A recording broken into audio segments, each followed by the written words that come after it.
Hello, puppies and kittens. Welcome to another episode of Blasphemers Bible as we dive into the infallible Word of God.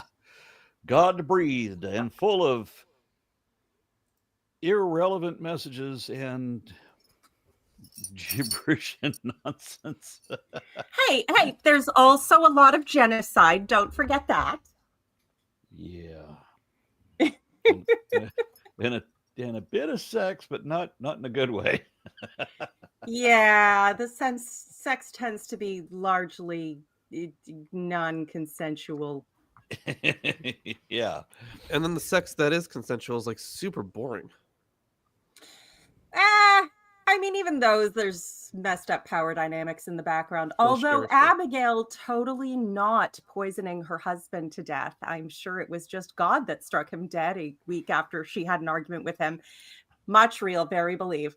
It was interesting, at least. So, you know. See, so we are on 1 Samuel 26. Yes. We plan in advance that we're going to be doing 1 Samuel 28 next week. No. No. I mean, well, the thing is, it's not that we didn't plan that in advance, but we were trying to get McClellan on for that one. I mean, there is, but the thing is, there's not a lot to say about the next two chapters. But there is, of course. And then the thing is, so let's see. So that's 28, right? Yeah. Right, well, I guess, yeah. Well, I mean, the thing is, we'll probably make it to 28 today, honestly, because yeah, these two chapters aren't like super special or anything. But okay. that's okay. You know, we can. I'm sure that Dan McClellan knows about other parts of the book too. I mean, I'm sure he knows lots of relevant information. It's Dan. I have to say that I sent him an email, but I never got a reply, so I don't know what to say about that. Maybe he's on vacation. I don't know. Oh, actually, hold on. I think it's actually kind of cool. He posted a video about him being at like some comic book convention or some sort of like, I think it like was Dragon Con or something. Nerd nice. power. Yeah, I know, total nerd. And he met up with the guy that does the voice for Carl in Jimmy Neutron. So that was a weird crossover. Yeah. Sorry, for a minute I had a llama flashback of Carl.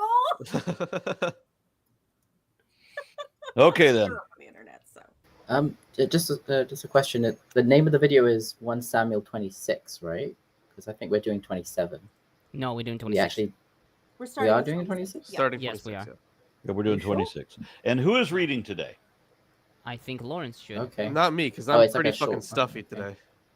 Too bad. Don't make Lawrence do it. He just No, recorded. it's gonna just suck. recorded 3 hours of Yeah, audio the other day. yesterday. Yeah, my you're throat right. hurts so fucking much after that. I Like, nominate Mark. I was about to nominate you. I'll take one of the later chapters. In fact, if we get to 28, I can always dibs on that. Okay. Oh, yeah. Mark, you up for it? No, your microphone doesn't work.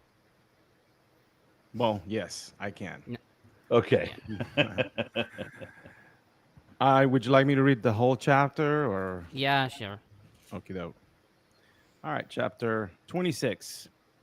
The Ziphites came to Saul at Gibeah and said, "Isn't Gibeah. David hiding on the hill of Hachilah near Jeshimon?" So Saul arose and went down to the desert of Ziph, accompanied by 3,000 select men of Israel, to look for David in the desert of Ziph. Saul camped by the road on the hill of Hachilah near Jeshimon, but David was staying in the desert.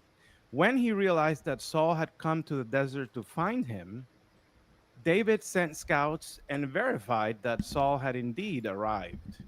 So David set out and went to the place where Saul was camped. David saw the place where Saul and Abner, son of Ner, the general in command of the army, were sleeping. Now Saul was laying in the entrenchment, and the army was camped all around him. David said to Ahimelech the Hittite and Abishai, son of Zeruiah, Joab's brother, "Who will go down with me to Saul in the camp?" Abishai replied, "I will go down with you." So David and Abishai approached the army at night and found Saul laying asleep in the entrenchment with his spear stuck in the ground by his head. Abner and the army were laying all around him. Abishai said to David, "Today God has delivered your enemy into your hands. Now let me drive this spear right through him into the ground with one swift jab. A second jab won't be necessary." But David said to Abishai, "Don't kill him. Who can extend his hand against the Lord's chosen one and remain guiltless?" David went on to say, "As Yahweh lives, Yahweh himself will strike him down. Either his day will come and he will die, or he will go down into battle and be swept away. But may the Lord prevent me from extending my hand against the Lord's chosen one. Now take this spear by Saul's head and the jug of water, and let's get out of here." So it's so silly. So David took the spear and the jug of water by Saul's head, and they got out of there. No one saw them or was aware of their presence or woke up.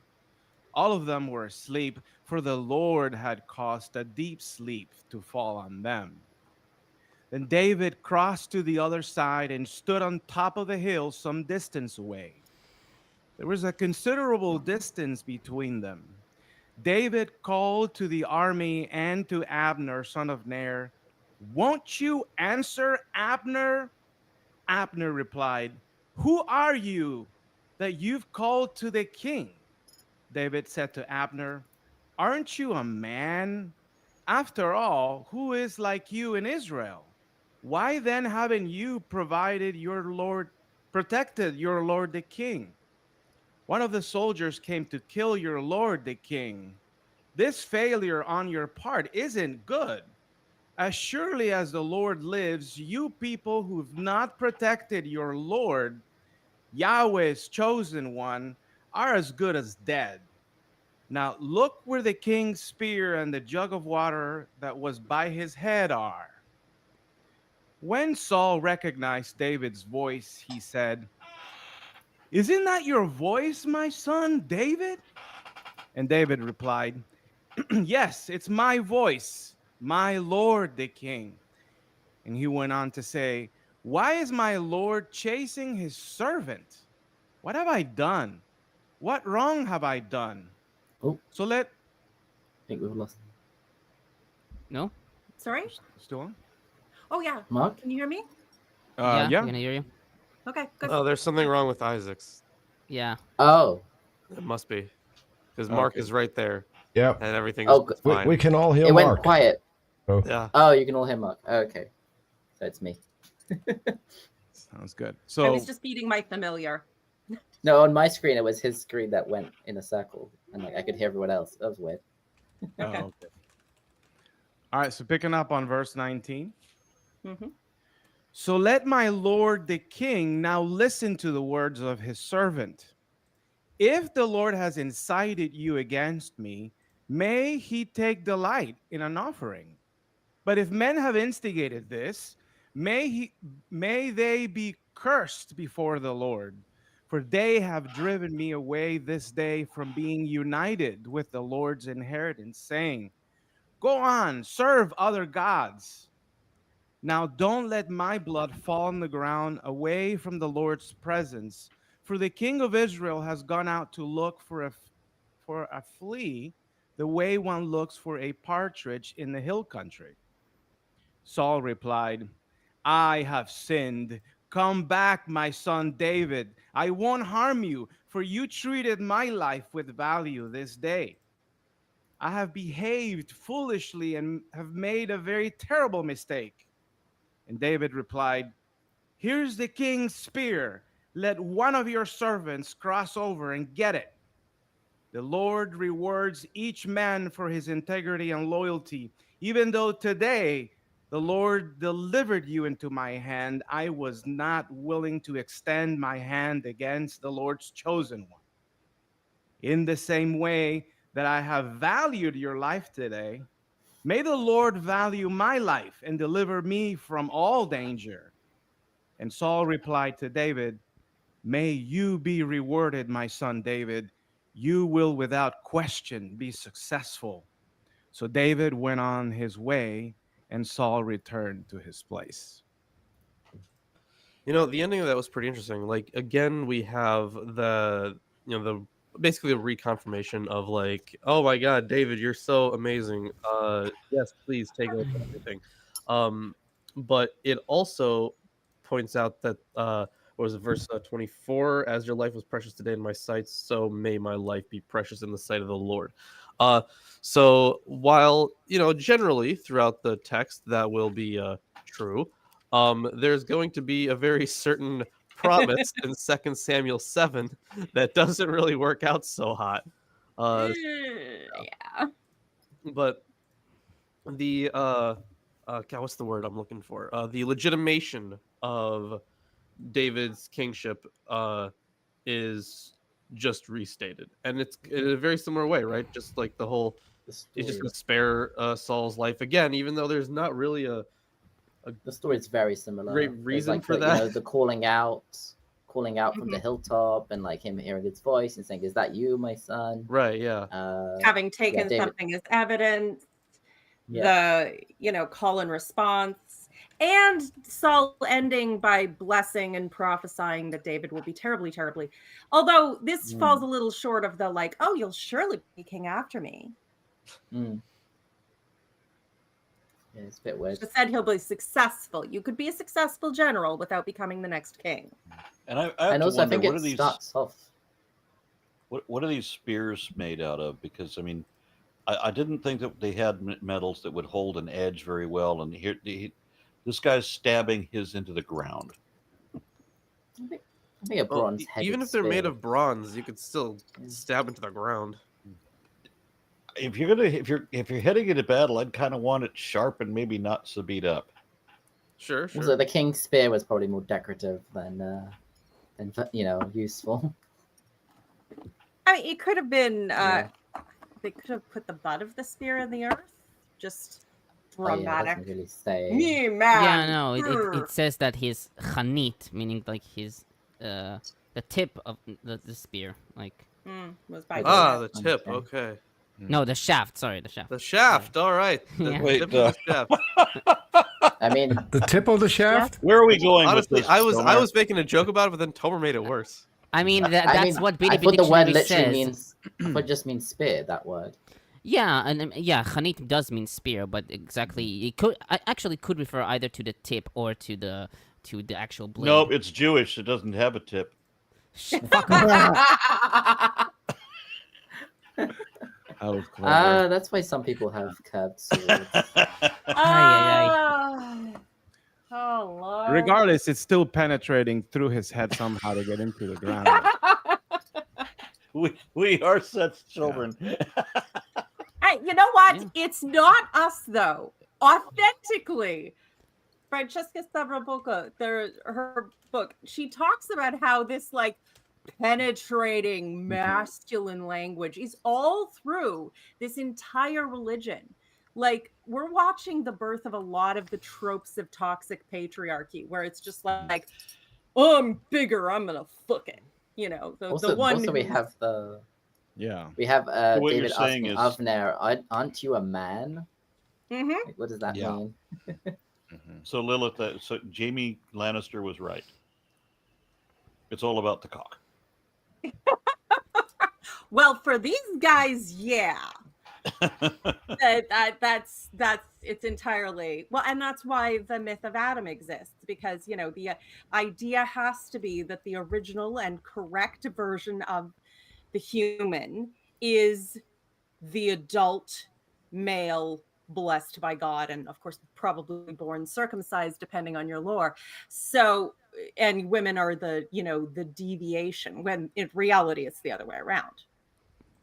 You know, with the Adam stuff, it's really interesting, right? Because there were two different camps that kind of split off of that. There was the idea of an original hermaphroditic Adam, which was just like, it resembles those creatures Back to back. in Greek mythology. Yeah, where they're in just kind of the shoved together. symposium, Yes. the four-headed or two-faced, Two-headed, yeah. four-legged, four-armed, Yes. wheeling creatures. That was one interpretation. That was one camp. And then in the other camp, you get the ones that hate Eve so much and hate women so much that they put more and more blame on them.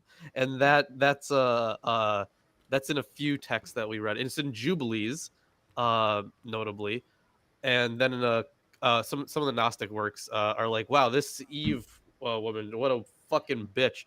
Like they really go hard. So it's like this idea of like them both being the proper form.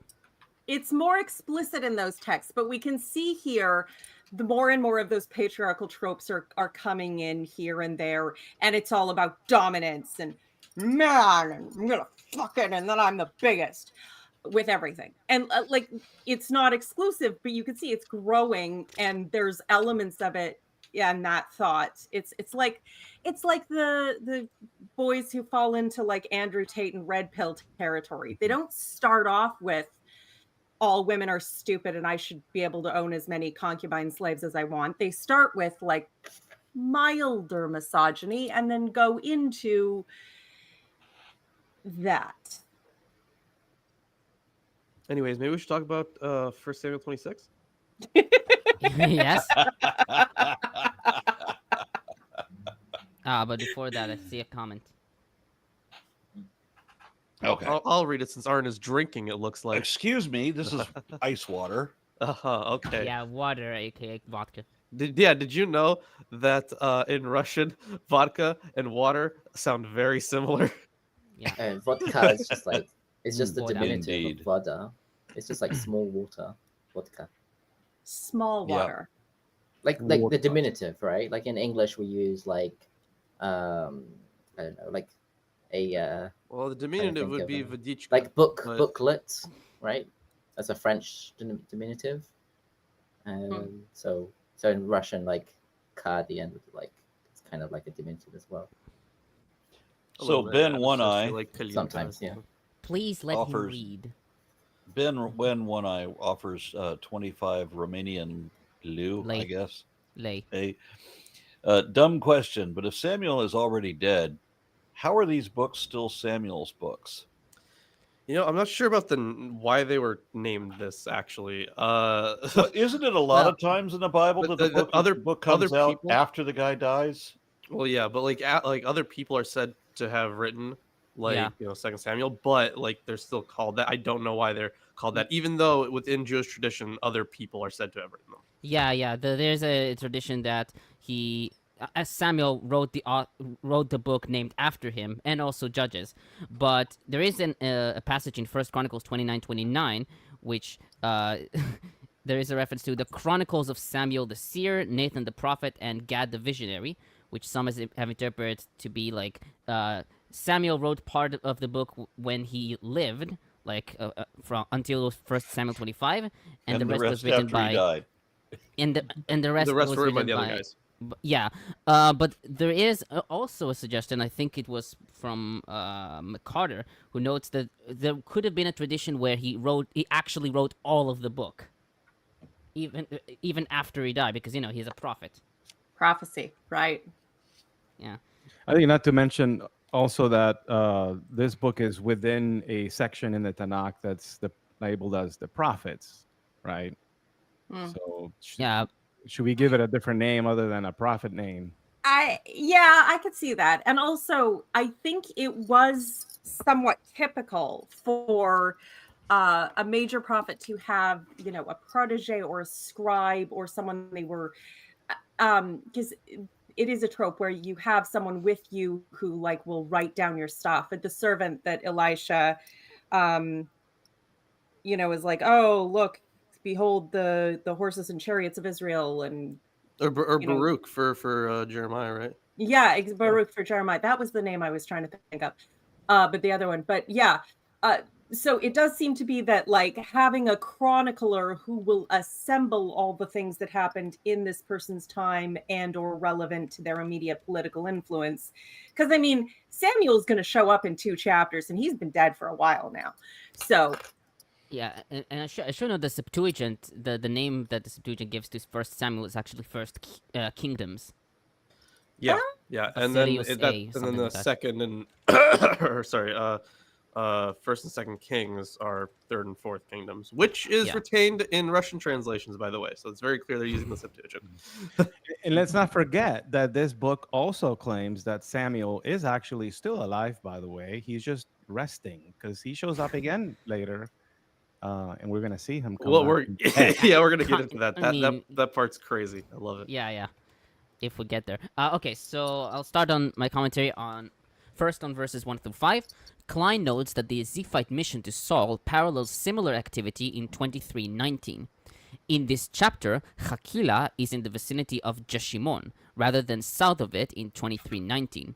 Saul and his army pursued David in the wilderness of Ziph, according to verse 2, instead of the region of the cliffs of the Ibexes near En Gedi in 24:3, which is 2 in the Old Testament. He writes, however, that the geographical differences are trivial and the same general area is meant. On verse 6, Achimelech the Hittite. He is not mentioned anywhere else. Regarding the Hittites, Bar-Efrat comments, the center of the Hittite kingdom was in modern-day Turkey, but Hittites also arrived in Canaan, and according to Genesis, they were part of its population, especially in the southern region. They are mentioned in the buying of the Dome of the Rock in Genesis 23:3, and regarding Esau's wives in Genesis 26:34.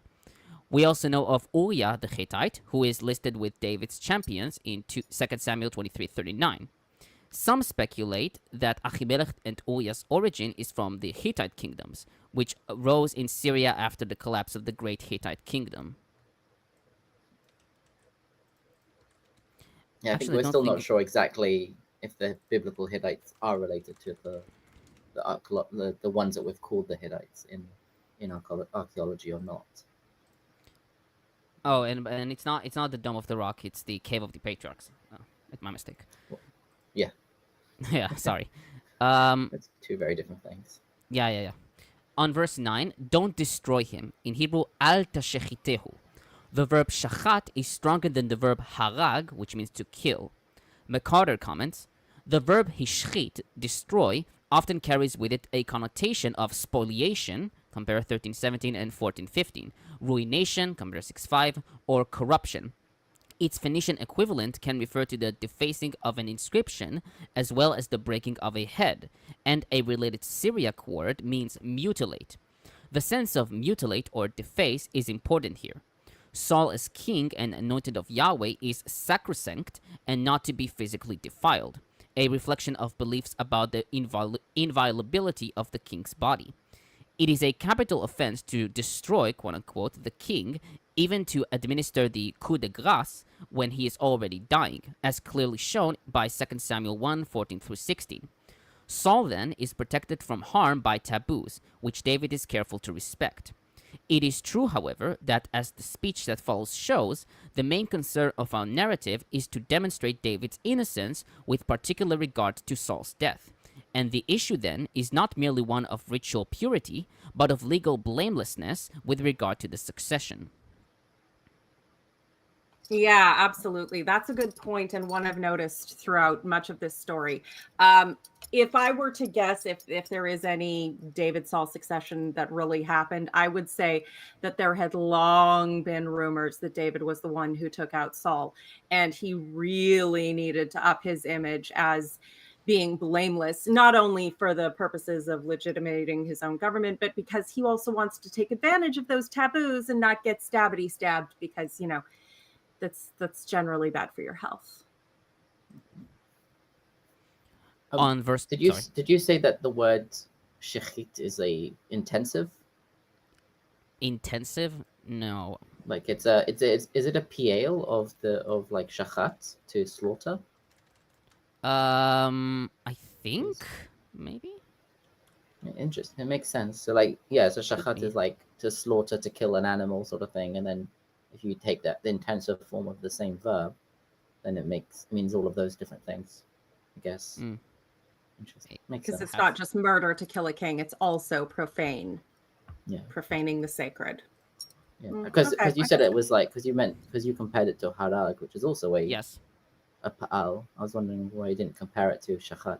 No, I meant the verb meaning like to a root, like root Yeah. shin chetaf in comparison to hey resh gimel. Oh, you're saying the root itself is already more intensive than okay, Yeah, that makes so sense. when- I mean, Yes, the verb slaughter shachat- versus murder. Yeah. Kill. Yeah, murder. Yeah, when I meant shachat, I meant the root itself. But Oh, okay. verb mipal, Okay. Okay, that makes sense. Okay, on verse 12, deep sleep. The Hebrew Bible reads Tardemat Yehovah, literally Yahweh's deep sleep. Kimchi writes that the conjunction of deep sleep with Yahweh indicates either a great sleep or it informs us that the sleep was from God. Klein notes that the word for deep sleep, Tardema, is used in Genesis 2:21 to describe how Yahweh anesthetized, quote-unquote, the man so that he could take one of his ribs and create a woman. The word also denotes the stupor experienced by Abraham when Yahweh entered into a covenant with him by passing between caught-up animals. Genesis 15:12. Sorry. On verse 14, who are you who calls to the king? This sentence is odd, since David calls for the people and Abner, not to Saul. Kimchi took the phrase to the king, El HaMelech, to be similar to upon the king, Al HaMelech, i.e., quote, you are not afraid to call in the place where the king sleeps, and you are not afraid that you'll wake him from his sleep by calling aloud, end quote. Targum reads, who are you that invokes the head of the king? Van Staldine Solman writes that this refers to Abner, who is appointed head of the king's army. Likewise, the Lucianic recension reads, who is it that calls me? The phrase to the king is absent from the Septuagint. Although this meaning is favored by McCarter and Klein, Tsumura writes that David called to Saul's soldiers, quote-unquote, as well. So he may have included in his call something like, hey, you men of Saul. He writes that Abner is treated by David as the representative of Saul's army. Thus, quote, the phrase to the king in Abner's mouth is not necessarily out of place, end quote.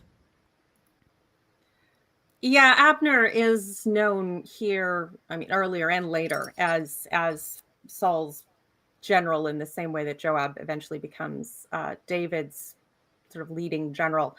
Although I also noticed the presence of Abishai, Joab's brother, I believe, and Abner in this story, because I don't know if that's foreshadowing or if this is indicative that this came from the same tradition as the later story that we'll come to about the death of Abner the death of Abishai and how it leads to the death of Abner. You don't even warn me about the spoiler. Abner dies? Everybody dies, Dave. It's almost like you had a few thousand years to actually read this. Yeah. Spoiler alert! Okay. On verse 19, may he accept an offering. What is it? Nothing, Okay. just you. Go ahead. Okay. On verse 19, may he accept an offering. In Hebrew, yarach mincha. Literally, may he smell an offering. This meaning is attested in the Septuagint and is favored by traditional and modern commentators. McCarter writes that David asks Saul to, quote, let Yahweh smell the pleasing scent of an offering, exactly as in Genesis 8:21, and assume a more favorable disposition toward me, end quote. Targum reads, let your offering be accepted with delight. On that same verse, the Lord's inheritance. The term is used to describe Israel, which is, quote, Yahweh's personal plot of land, end quote, according to McCarter, but can also refer to the people who live in the land, according to Bar-Efrat and 2 Samuel 20:19. Tsumura notes Halot's definition of nachala, inheritance, as, quote, inalienable and hereditary property, end quote, and notes that McCarter, following Harold O. Forshay, changed his view in that the expression refers primarily to, quote, the political and religious community, end quote. While Forshay finds, quote, no significant evidence to connect the root to tribal inheritance practices, end quote, Theodore J. Lewis writes that Forshay, quote, does a disservice in implying that it is to be totally dissociated from inheritance in every context, end quote. Tsumura concludes that the term Nechala here, quote, seems to refer both to Israel as the inherited land and to the people as the covenant community, end quote.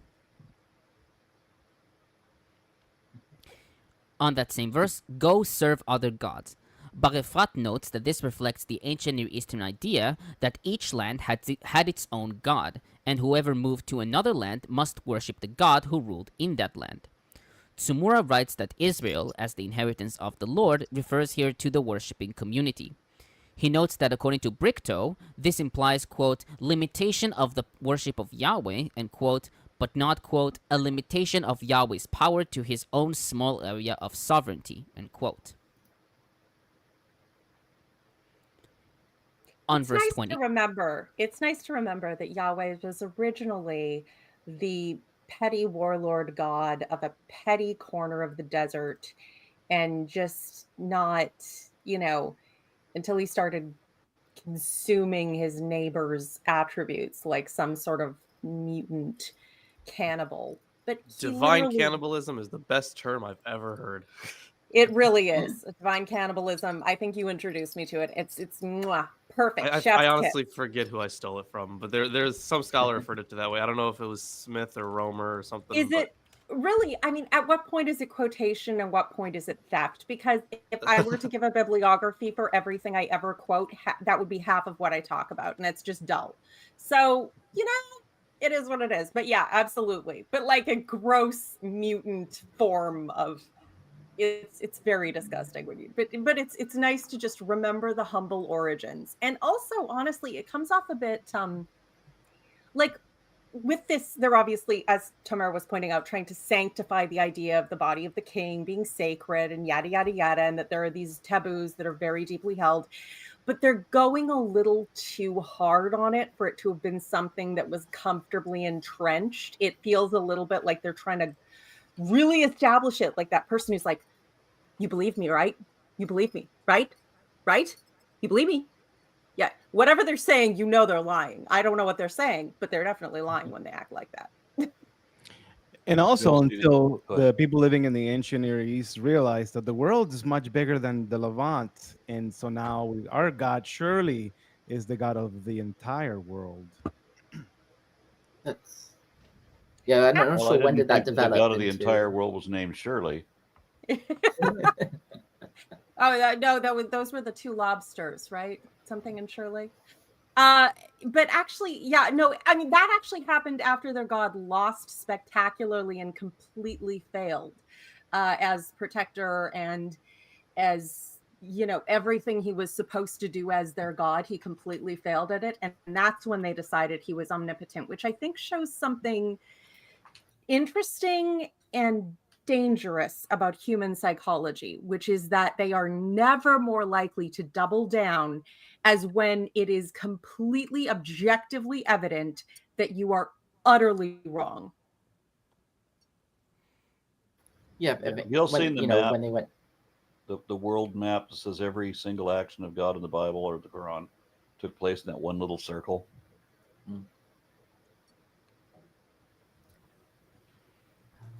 Okay. I've seen it, but it is kind of weird, right? Because sometimes you'll get references to some other places. It should be a little bit bigger usually. Yeah, and some people, some people like put the wrong quotation on it, not quotation, like the wrong caption, and they say everything that's mentioned in the Bible is in this circle, when it should be everything that happens in the Bible happened in this circle. Yeah.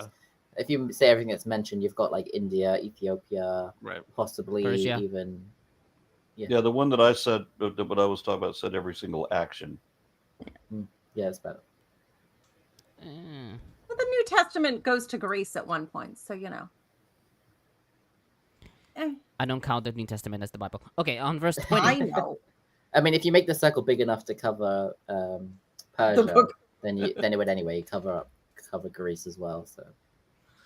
You know what's weird? The Muslims I've spoken to, they feel the same way. They're like, the New Testament doesn't count. Like, there's this disconnect in my brain about it too, because like because their text is like the same Older, concept, newer, but yeah. like I get why 500 Jews years don't buy later. the New That- Testament. I get that. I do. I totally. But Muslims, like, you're coming in after.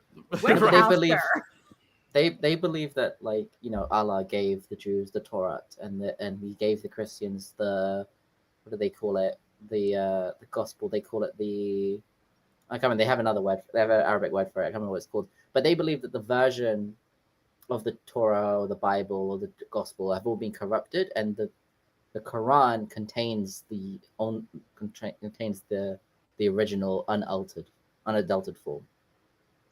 Yes, because the newest version is always the most original. That's scholarship, right? Yeah, I mean, there's also the whole discourse of like Abraham was a Muslim, and you know, Jesus was a Muslim, David was like, you know, all of the because whatever like, Adam. they have this version of like the perfect form of the faith, right? And they were like, well, all the prophets obviously believed it because they got direct revelation, but like all this stuff that was written about them has been corrupted.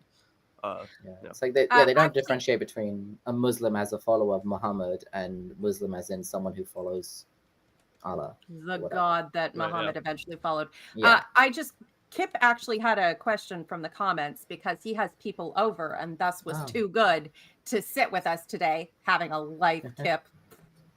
The audacity. Anyway, he was wondering if Tomer is going to quit when we hit the New Testament. No. And I'm thinking, yeah, I was thinking, you're going to have a lot to say, I know, about Matthew, all the claimed Maybe. prophecies.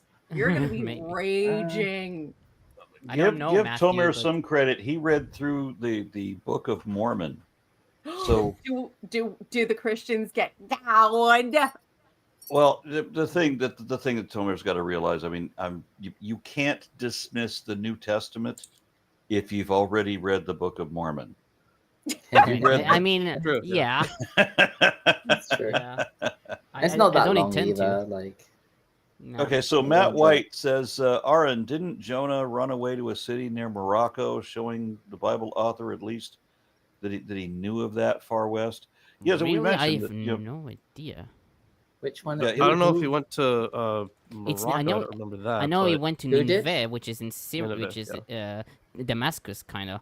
But no, I don't know if that's. I mean, I never don't- mind. remember Ethiopia, now. Ethiopia is not in that circle on the map either, and they mentioned Ethiopia, or at least I don't think it is. There's I the think modern day. Ethiopian, but I think- nothing occurs in Ethiopia. There's a traveling Ethiopian. I think Yeah, it yeah, yeah. refers to- Queen of it Sheba refer- comes to Israel to visit Solomon. Oh, Although it they're not refer- sure exactly if Sheba is actually Ethiopia or actually was like Yemen. Which is, I think what's That's a quite possibility. significant is that what's only relevant to Yahweh is that part of the world. Mm. That's what he cares the most. it's Yeah, it's the, but I'm it's saying- the portion that El gave him. I'm Mhm. interested in seeing when we get into the New Testament, watching Tomer convert to Christianity. That's rich coming from you. Well, he would call Um, himself messianic, is what he would say. Right? Yeah, if Tomer joins that cult, I will eat a hat on camera.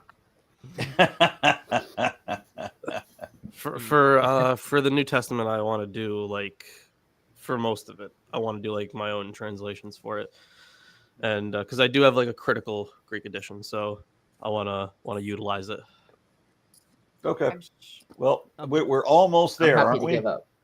I'm happy to give up my spot for someone new for the New Testament if it comes to it. If there's Okay. room, I'll stay. But I think Okay. for New Testament, I don't think I can bring the same background and knowledge. So, Tomer, did you finish with your commentary on this chapter? No, I did not. I'm on verse 20. As one hunts a partridge in the mountains, Hebrew for partridge is kore. The word also appears in Jeremiah 17:11, quote, like a partridge, kore, hatching what she did not lay, end quote. The word kore can also denote someone who calls. Thus, McCarter writes, quote, David is standing on a mountain in verse 13, calling in verse 14, and he compares Saul's pursuit of him to the hunting of the caller, quote unquote, in the mountains. Specifically, the play revolves upon Abner's question in verse 14, Mi ata hakore, who is it that calls? More literally, who are you, O caller? Thus, in David's reply, he wryly compares himself to the caller hunted in the mountains. On verse 22. Just a second. There was one thing about 19 that I want to say. Like, you mentioned, like, oh, go worship other gods because, like, you know, Yahweh is the god of this land and other lands would have other gods. But the traditional commentators, they try and, like, I guess it's like apologetics, right? They're trying to defend, like, what does this mean from our perspective of God being almighty and everything. And they kind of were like, oh, yeah, this is referring to the idea that, like, if you leave the land of Israel while the temple is around, it's akin to worshipping idols. That was like that's their kind of excuse. Right? So like if David was to leave the land when there is a tabernacle in the land, it's similar to distancing himself away from it. But like after it's been destroyed, you know, going to Babylonia, exile and stuff like that, it's not the same. So like that time that he went and worked for a Philistine king, that would have been bad, but we won't talk about that. Well, he was kind of forced to into it, I guess. I don't know. Maybe they're saying it's akin to it, but not as bad as maybe, I don't know. Like, and also it's not really outside of the land. Pretty like it's supposed to be part of the inheritance, but it's contested. Okay, now on verse 22, here is the king's spear. Auld comments, the spear is prominent in this narrative, and throughout 1 Samuel, it is particularly associated with Saul. At the beginning of his reign, swords and spears are so rare in Israel that only he and Jonathan have them, 1322. Saul is seen with his spear in his hand, 1810, 19:9, and 22:6, and as he dies, he is leaning on it, 2 Samuel 1:6. And Saul throws his spear, 1811, 1910, and 2033, precisely at those potential rivals, David his commander and Jonathan his son, who might be king in his place. By returning the royal spear, David is demonstrating that, although he has temporarily removed it, he has no current designs on either Saul's life or his kingdom. End quote. David does not return the jug of water. Bar-Efrat proposed that the jug is of a lesser symbolic and physical importance than the spear. Klein proposed that a king would be hesitant to drink water from a jug that had been in the possession of his enemy. Fair. I think he just he just took the jug to be a sign, like, oh, I've been here. Like, it's not just it's not like someone in the camp took your spear and it's missing, whatnot. You forgot where you put it. It's, oh, the water that you prepared before you went to bed to have when you wake up is gone. It's missing. Someone's actually done it on purpose. I think that's why it was taken. So you don't need to return it. It was like a lowly thing. On the IVP Old Testament background says, depriving a man of his water and weapon in this region would have constituted a threat to his life. Therefore, David demonstrated how Saul's life was in his hands, perhaps similarly when he cut off the robe in 24. Yeah, there's definitely synchronicity here. It seems almost like two separate stories, or like two versions of the same story that have then been cobbled together and maybe expanded on to make them more different. And that's why I noticed the inclusion of Abner and Abishai. That's Abishai, that's possibly from the same source as, you know, a later story that talks about the death of Abishai and how that leads to the death of Abner, which leads to the death of Joab. Yeah, it's a lot of, it's a big Game of Thronesy. Not quite as much brother sister fucking, but aside from that,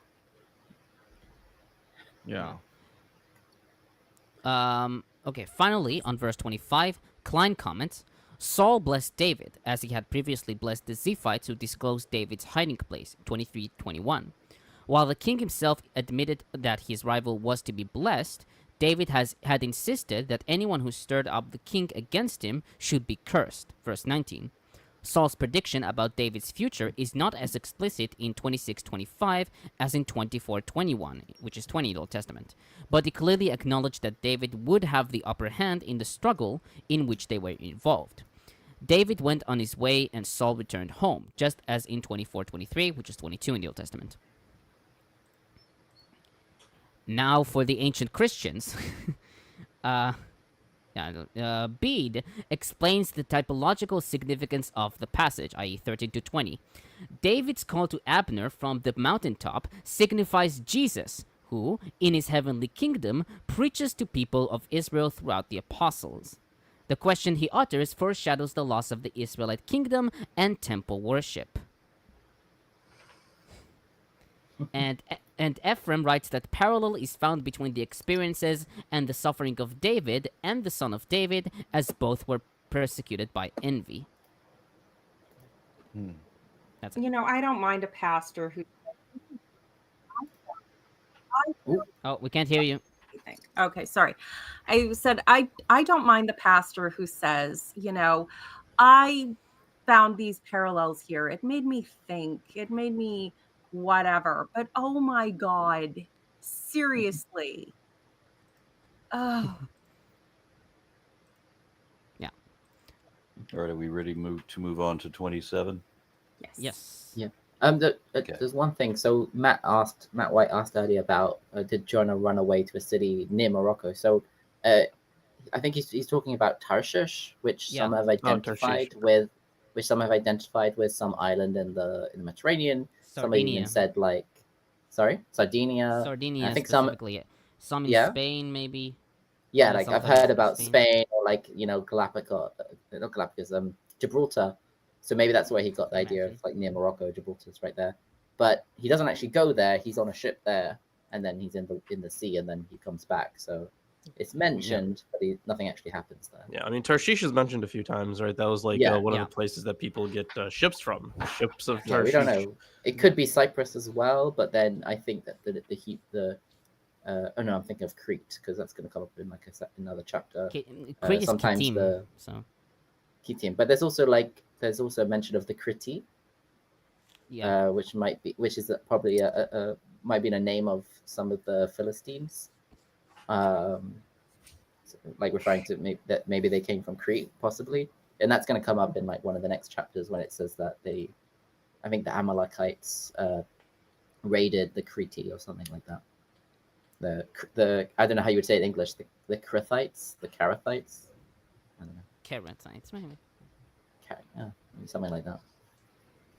It just occurred to me that while we won't lose Tomer, we will lose all of the Jewish commentators. So while he's adding Christian commenters on the Old Testament, we won't be stuck with them. We won't lose the Jewish commentators because there were certainly things that they had to say about the New Testament. Oh, brilliant! Not like salty. I don't think there's any traditional Jewish commentators like Rashi on anything about the New Testament. But Tomer does a lot of more modern critical scholars, and not as so. I'm guessing a lot of those will. I know, yeah, but I assume that I assume that I'll bring ancient Christians for the New Testament as well, more prominently than here. Yeah, that makes sense. But maybe but maybe when there is an anti-Christian commentary from traditional commentators who are Jews, then maybe.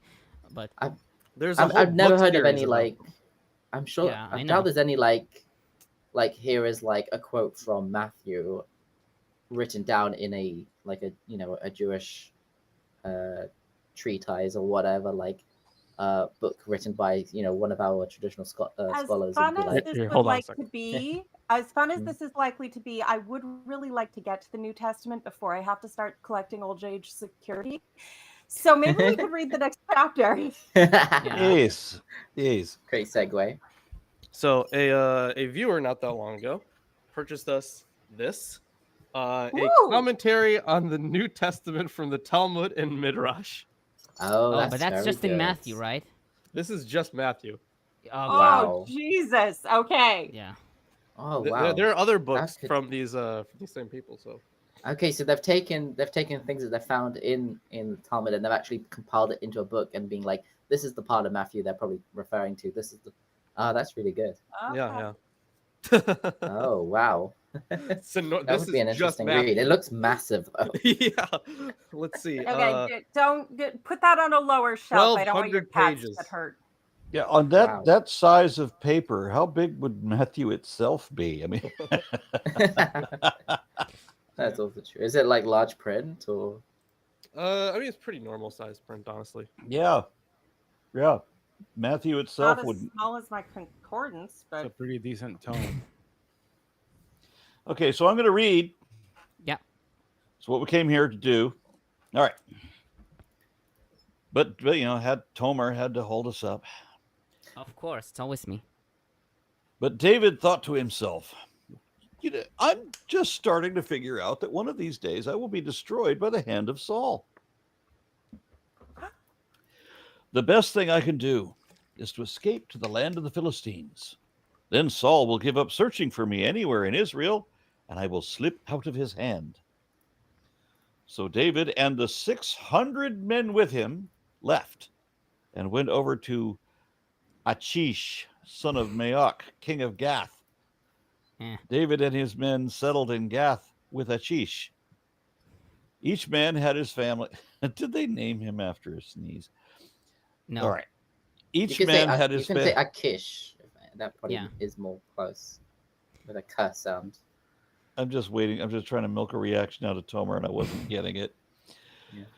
Each man had his family with him, and David had his 2 wives, Ahinoam of Jezreel and Abigail of Carmel, the widow of Nabal. When Saul was told that David had fled to Gath, he no longer searched for him. Then David said to Achish, is it Achish? Akish. Say Akish. I don't know. Akish? Kind of looks like. I mean, if you want to be technical, Askish. if you want to be technical, you can. It's Achish, but you can say Akish. Yeah. Achish, okay. Akish. I have found favor in your eyes. Let a place be assigned for me in one of your country towns, that I may live there. Why should your servant live in the royal city with you? That's a good question. Why would your servant live in the same place you do? So on that day, Achish gave him Ziklag, and it had belonged to the kings of Judah ever since. David lived in Philistine territory a year and 4 months.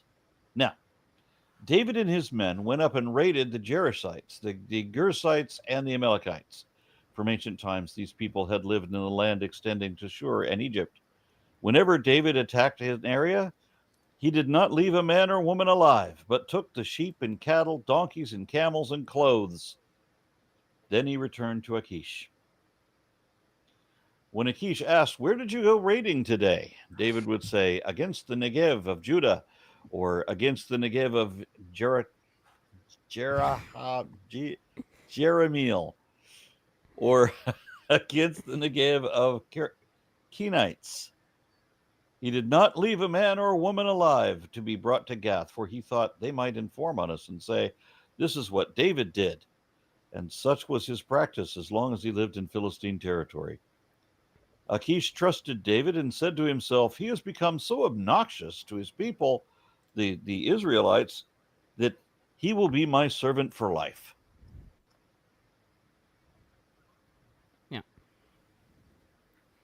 Am I the only one who finds this story really fucking sus? Like, A little yeah, David totally went and lived in the land of his enemies that he had been at war with for Saul for so long, but whose champion he personally killed, obviously, in a great victory for Saul. And he served the king so faithfully, but this king in no way followed up on his activities and just took his word for it when he said he was killing his own people, and he was actually killing the enemies of his people, but behind the king's back. And this is just totally believable. And absolutely, people who are this fucking gullible and have no spies keep their kingdoms for a long time. And he's such a godly man, killing all the women in every town you go to. Just raid people who haven't done anything wrong, and then kill all their women and their animals. Well, they're the the other people, and so we can't have any of them going back and telling on me to my patron, who is If only also they had NDEs back then. Yeah, I think it's ambiguous, this bit, if it's saying that he would go up and he would raid the Jeshurites, the Gizrites, and the Amalekites, which are like his enemies potentially. We know them Amalekites definitely are. And then he would say the Negev of Judah, or the Negev, which is like areas which are like in the Israelite holdings, or possibly. Like I think it's a bit ambiguous if it's saying that he lied to him where he was going, or whether it is the same place. And the reason why he killed the people was not because they would say, "Oh, actually, we are his enemies and not Israelites," but also he didn't want them to come back and say, "Oh, he was really good fighter. He was a really good hero," and stuff like that. Like, you don't want to make him look bad, like make the king envious of him or something. That seems to be another reading. I mean, these are other kingdoms than the Philistines, hypothetically at least. But Philistines may well have had treaties with them. And the point is, either way, he's either literally is attacking and killing the people of Judah and retconning the history about it to be like, no, I was killing your enemies. Or he's serving this king by killing his allies and lying to him about it. Yeah, I mean, the king. Either way, great guy. I mean, the king was getting benefits. He was getting a lot of spoils and stuff from this. So he's saying, like, here is a raid. We did a raid. Here is all the spoils. But I didn't bring any people with me. I killed everyone. Like, so, yeah, like, but he's pretending to attack the people of Judah. Yeah, possibly. He's telling the king that that's what he's doing. That's what it says. Oh, look, I attacked the Negev of yada yada, the people of Judah. Yeah.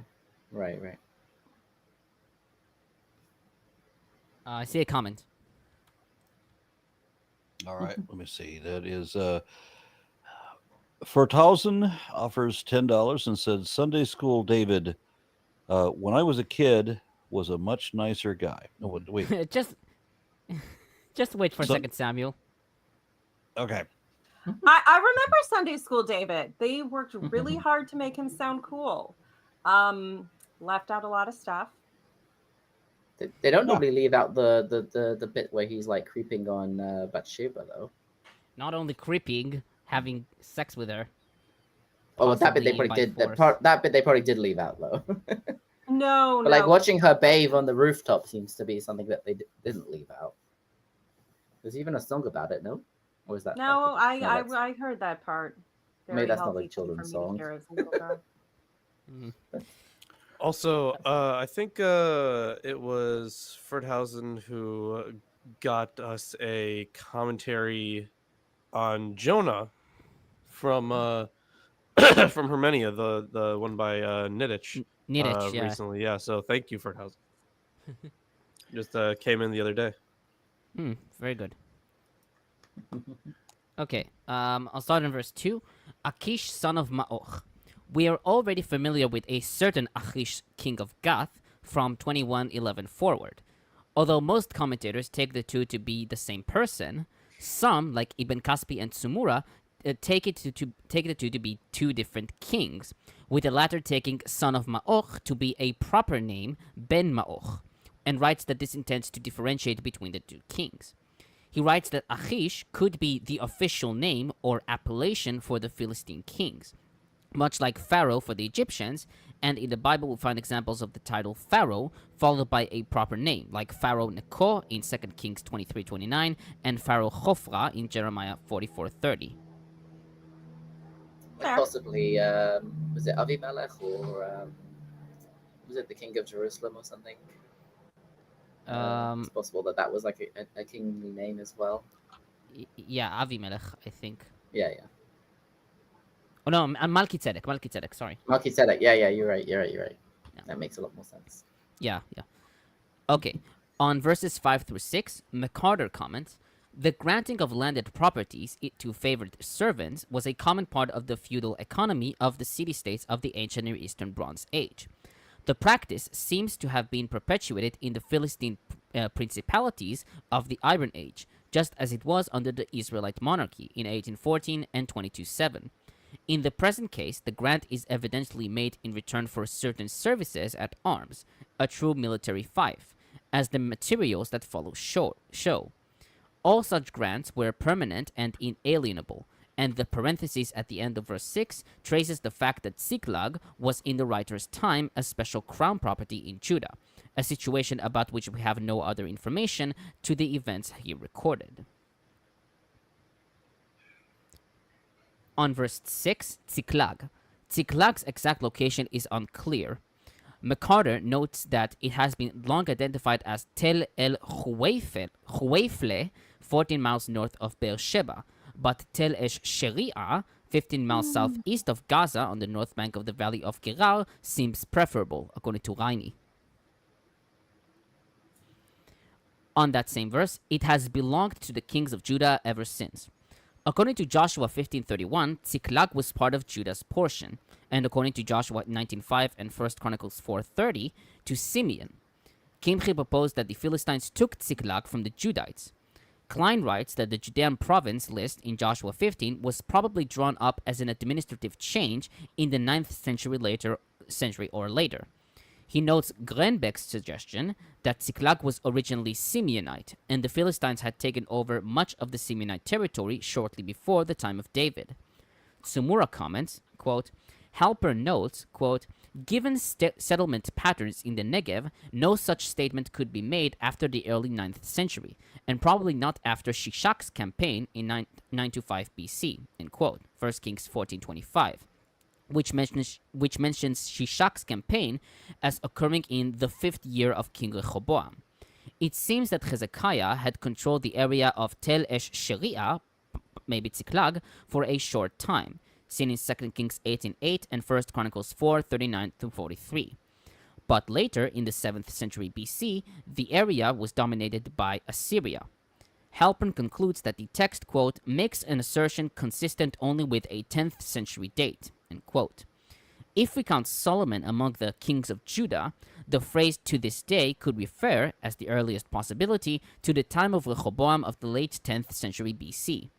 Rehoboam's time is certainly a time when the editor might emphasize the fact that the city belonged to the southern kingdom of Judah, probably before the fall of Samaria, because after the destruction of northern kingdom, the comment does not have any justification.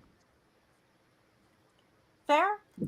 And that would align with at least some points in what's understood to be the Deuteronomistic history point. But that's a pretty common giveaway of Deuteronomistic histories is unto this day.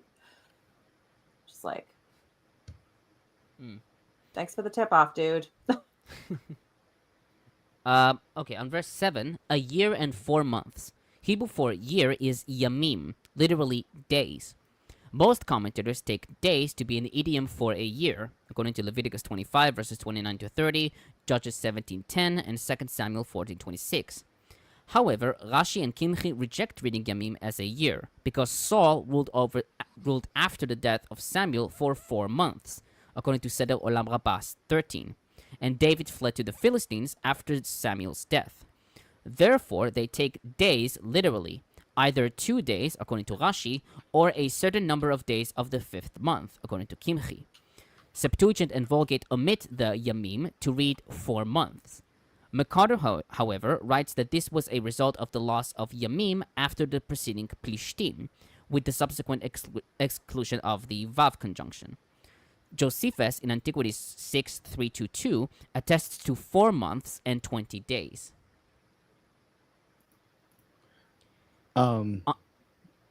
There's also the matter of the word Philistines in the Greek text is also allophilos, which means allophiles, foreigner. That's the term it uses for the Philistines in the Septuagint. But Josephus, I think Josephus uses a more like direct Palestinoi, if I remember correctly. Yeah, Josephus does. Yeah. It's like must be like a Latin version. I think so. Yeah. Makes sense. Okay. On verse 8, the Geshurites, the Girzites. In the Masoretic text, we find the Girzite, Hagirzi, in Ketiv, and Gizrite, Hagizri, in Kerei. McCarter and Klein wrote that the Kere reading is a reference to the city of Gezer, which is too far north, and so is not appropriate here. Tsumura, however, writes that the Ketiv form Gerezi is a metathesis of the original form Gizri, which preserves a phonetic spelling. Hence, both forms are acceptable. Septuagint does not mention the Girzites, a reading which McCarter and Klein favor, but the latter notes Staube's opinion that the Girzites are an otherwise unknown tribe inadvertently omitted from the Septuagint. Peshitta reads Geshur and Gedula. From ancient times, these people had lived in the land extending to Shur and Egypt. Hebrew for ancient times is Olam. This word is generally understood to mean of old or from antiquity, as we see in most Urdu translations, Kimchi, KJV, and Tsumura. Septuagint has Gelampsur. Gelam? Oh, It's not Telam? Gelampsur. No, Gelampsur. Auld writes that Septuagint appears to have read Shura immediately after Me'olam. McCarter comments, Septuagint conflates two interpretations of each term in rendering apo anekonton he apo gelampso tetekismenon, etc. One, apo anekonton from those coming up, and apo gelam from gelam, both reflecting Me'olam, and two, psor and tetekismenon, walled, both reflecting Shura. Some 12 manuscripts of the Septuagint actually read Telam for Gelam, compare Wellhausen and Driver, but in view of the evidence of the Masoretic text, this may be coincidental. Note the similarity of the Greek majuscules T and G.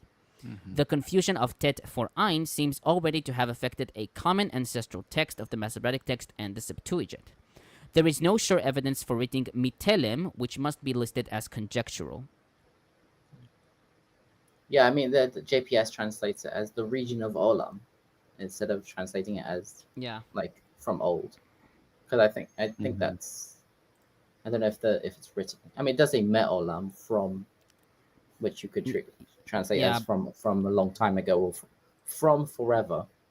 So I guess you could read it as that, but maybe it's still ambiguous. So they've gone with saying it's a place name. Mm-hmm.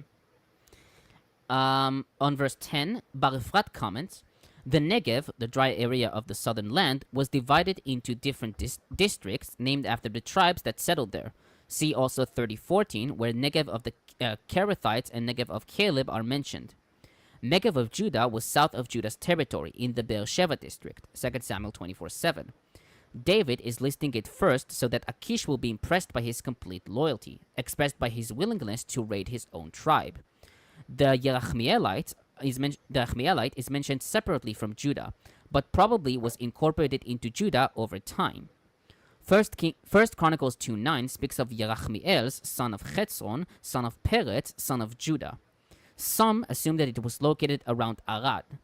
The Kenite was a tribe which settled close to the Yerachmeelite, 1 Samuel 30:29, in the Arad district, and was also incorporated into the Judean tribe in Judges 1:16.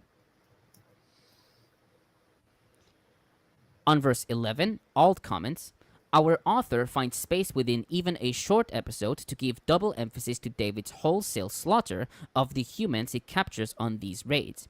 His practice of killing man and woman is stated in verse 9, and when it is restated in verse 11, man and woman is promoted to the head of the clause. What David does to these people is the very opposite of what is reported about Joab in a related synoptic context, though not now in Samuel, but only in 1 Chronicles 11:8. The last sentence of the chronicler's report of the taking of Jerusalem notes that Joab, quote, preserved alive the remainder of the city, end quote. The authors of Samuel have airbrushed Joab and his magnanimity out of their version of Jerusalem's capture, end quote. Yeah, that's not surprising. There is obviously, later in the stories of David, we'll get into this much later, but they do turn on Joab, and like he's the loyal servant of the king, but then at another point they smear him. So there's a definite, although this at the very least, there is a slightly pragmatic reason to kill everyone, which is we're actually not doing what the king thinks he's paying us to do, so we need no witnesses. still majorly messed up and really dirty pool, but at least it's not just because God doesn't like their faces. And finally, on verse 12, he will be my servant for life. Hebrew for servant for life is Eved Olam. McCarter writes that the term is, quote, a category of bondsmen, which seems to have involved some kind of formal and voluntary acceptance of status by a servant, who thereby surrendered his chances of freedom forever, end quote. Tsumura notes that the same term in Ugaritic denotes a lifelong slave or eternal vassal, quote unquote. And now for the Christians, Augustine writes that caution is urged against viewing all potentates, as enemies of Christianity, since Israel's history reveals that many foreign kings proved to be the friends of the patriarchs. Potentates? Could it be potentates? I think Yeah. it is potentates. potentates. Okay, gotcha. Okay. Potentates, yes. Potentates, okay. And Cassiodorus writes that Gath is figuratively understood as the winepress of affliction, which causes the church to pour forth the merits of its saints like nectar. And their blood like wine. Yeah. Yeah, I'm done. All right. So are we moving then to 28?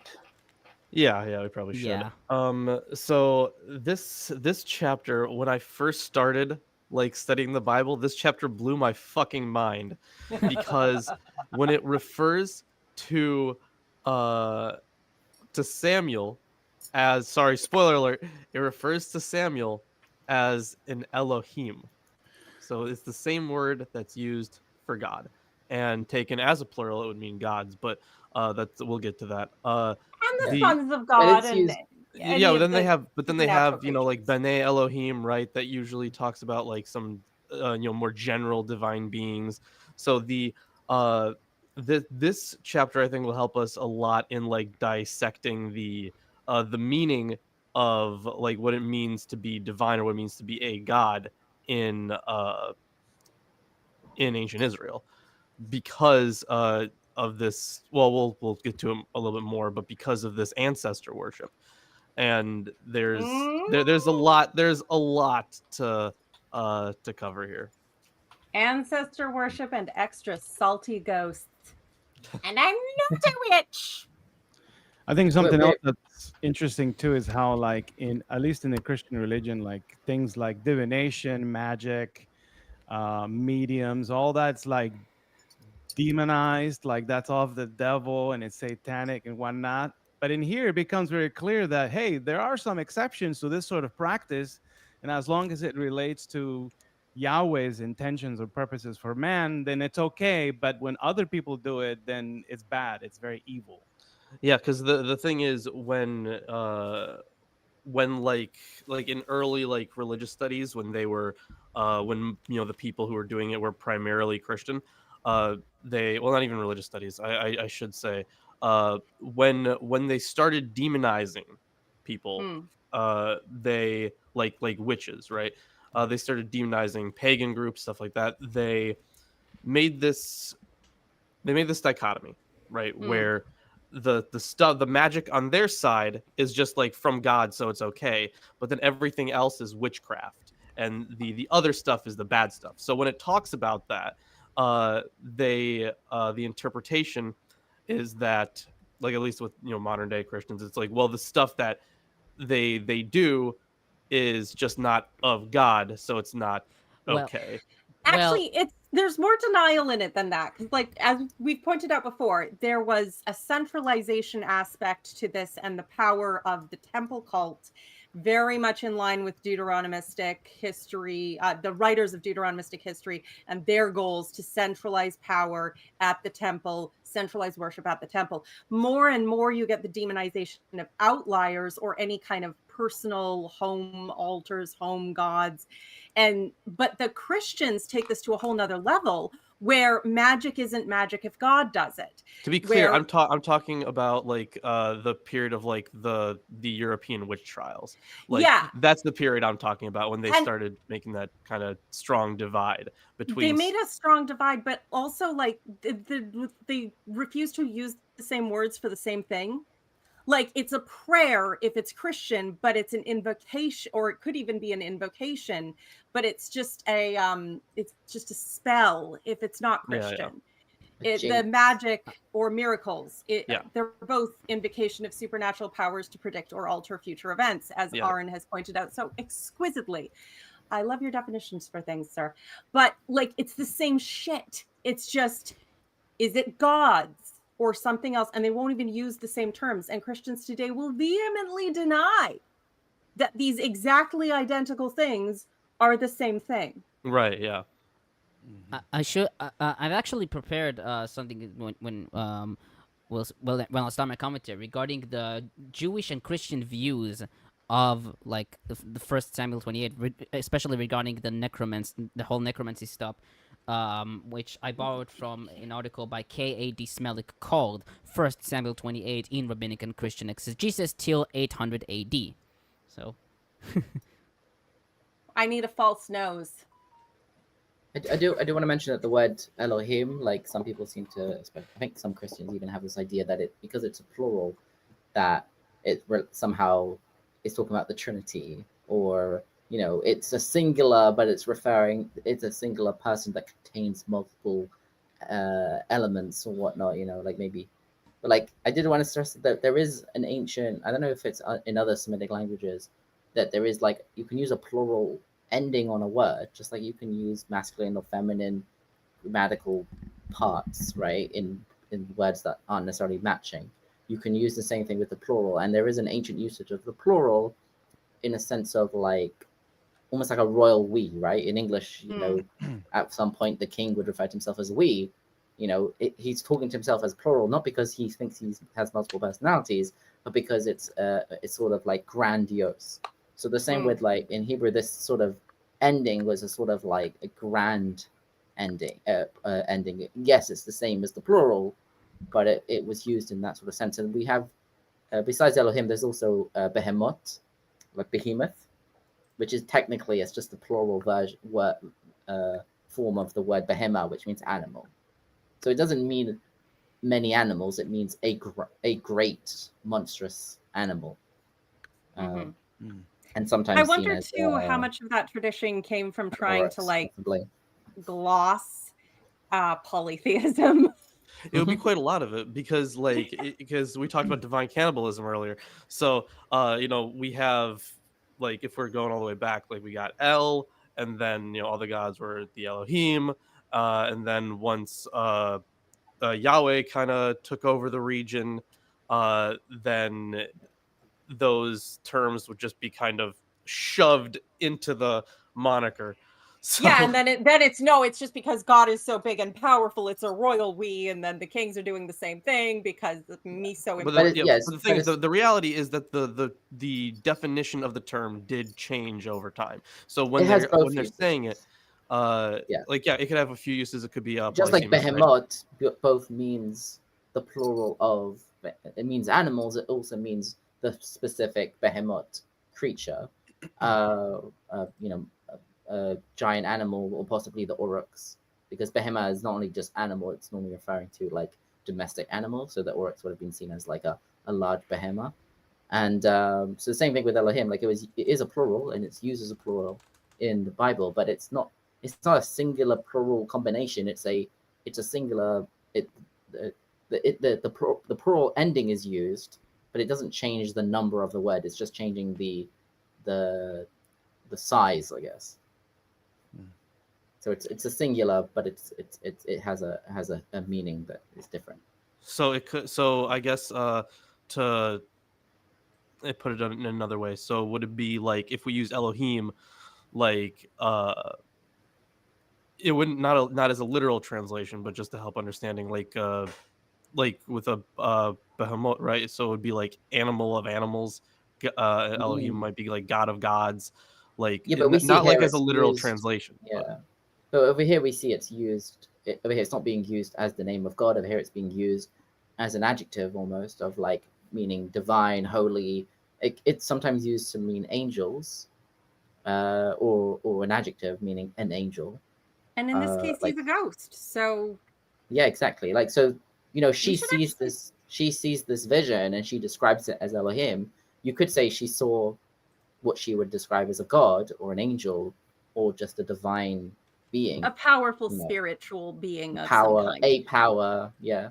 We should probably actually read the text. Yeah, Yeah. I was wondering if you're going to Sorry. get to that. Sorry. Okay, so who is reading this one? I want to read The Witch.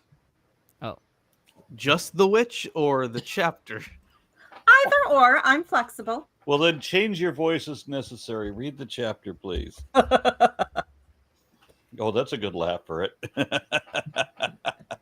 In those days, the Philistines gathered their forces to fight against Israel.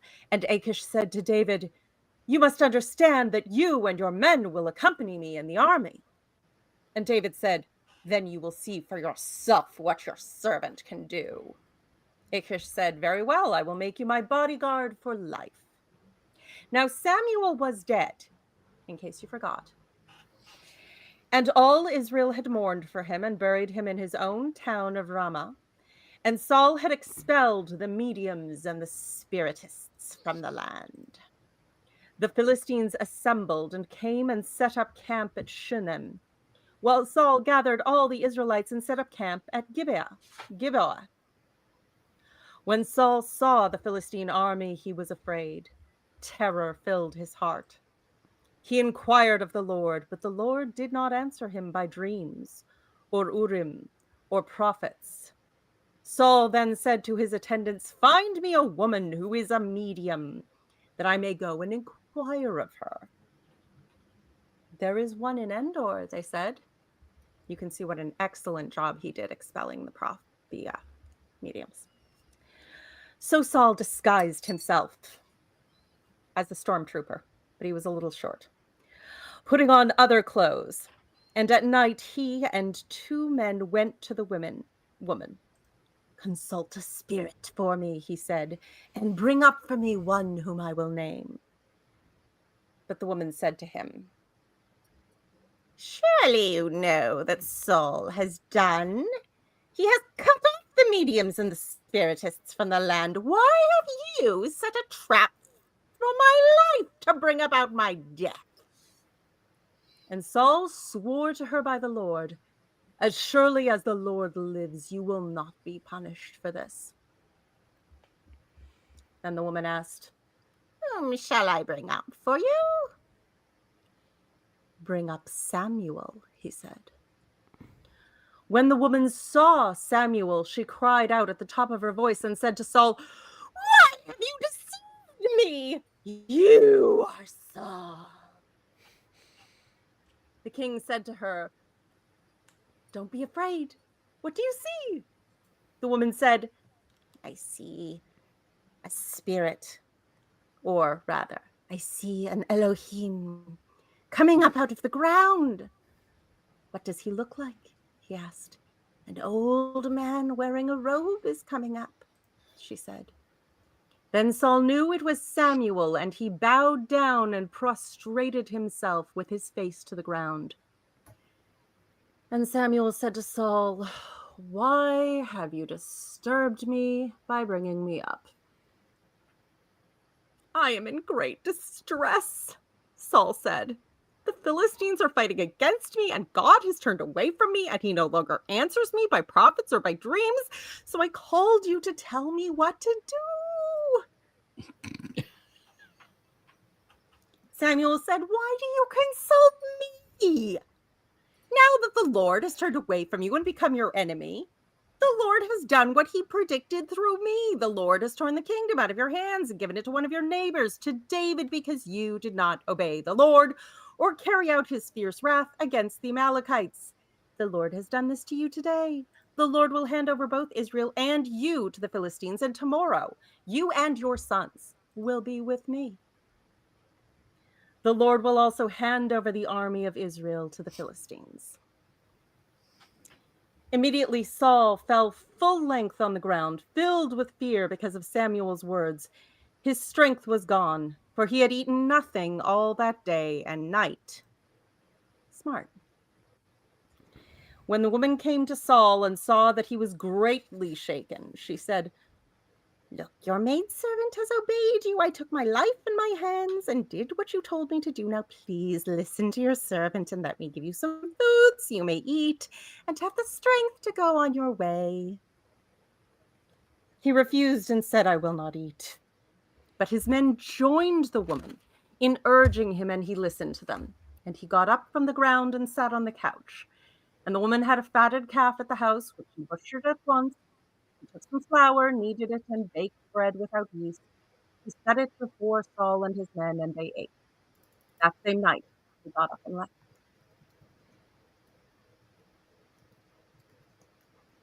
So,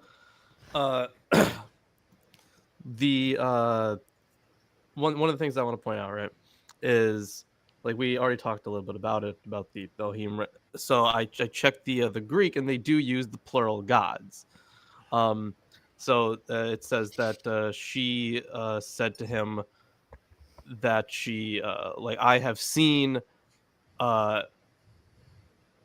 gods coming up from the earth. That's what it says in the Greek. So it is interesting to see that translation there. So the kind of the issue for what this means, right? When she talks about like, listen, like the Lord has given it over to David. That's why he's not on your side anymore. That's why he's not like listening to you. He's not sending prophets or any of the other stuff. So that kind of plays into this concept of like what a like this holy king idea, like a hallowed king, where you can, where while you are not you have to be like chosen by this God, and you always have to have his blessing, because if you don't, you lose all that other stuff that's associated with it. Now that brings up the question of like other kings, like enemy kings who have prophets and diviners and all that stuff. But the issue in 1 Samuel 28 is that because of God kind of not really liking Saul anymore, he doesn't have access to all this well, I'll just call it magic, to all that magical stuff. Like he had already kicked out the where was it, I think it's in verse 3. Yeah, Saul had expelled the mediums and the, I like the translation, wizards from the land. He has expelled those people. He had also expelled, I think the translation from Alter was that Saul had taken away the ghosts and the familiar spirits from the land. That's the translation that Alter goes with. So kind of different ideas in these two translations, I'm sure we'll talk about. Sounds more like an exorcism. Right, yeah. But like the thing is, if you have this idea of especially your kingly ancestors, or like any of the leaders, right? So you have Saul, you got David, in other, like we're gonna see later on, especially in the New Testament, these spirits coming up from the ground with the resurrection scene, or I forget what it's called, in where like Moses and God, was it? It was Moses, Jesus, and Elijah. Elijah, Moses and yeah, Elijah. Elijah. Yeah. yes, Moses and Elijah in the resurrection, not Samuel, but it's yeah. So like even later on we'll see stuff like that too.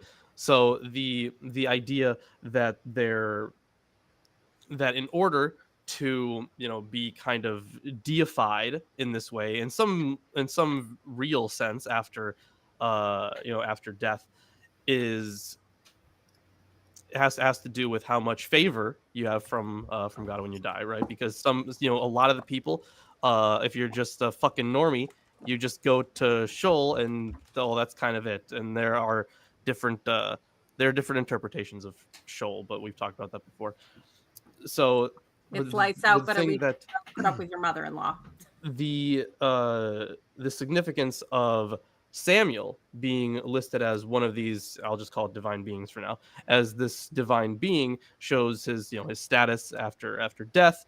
The fact that he can still be invoked, you can still get help from like your ancestors, your past leaders, especially religious leaders, after death in some way.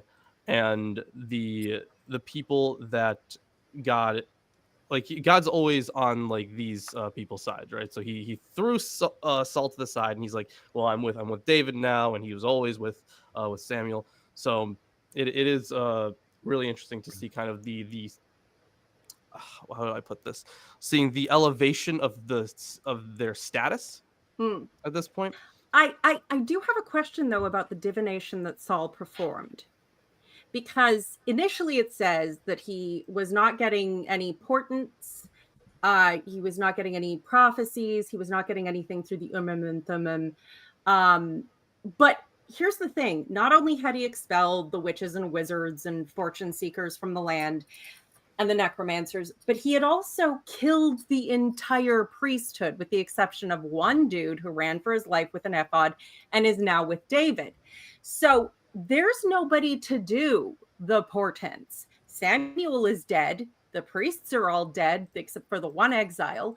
And I don't know of any other recognized prophet during this time. So who does he have consulting the Urim and Thummim? Who does he have making sacrifice and reading the portents? Right, which is why he had to go to this. Well, it's I don't think it should be translated as witch, right? But the witch of Endor. So he goes to her for that, because for the where was it? The idea of needing a there's this prophet role, right, that needs to be filled that you mentioned. So while he can't go about it from like the religious side of things, he has to go to other people who are practicing this stuff. So this stuff isn't like said to be like not real. This stuff is very much real to them. But the issue is like who is going to, like, if you want to be able to do this stuff, not through at least this one tradition. One way to do that is like through like the Urim and Thummim, the prophets, specifically people that have at least in some mentality God has ordained. But this is a totally different case for the witch. I'm just saying, it seems like from the text he already tried.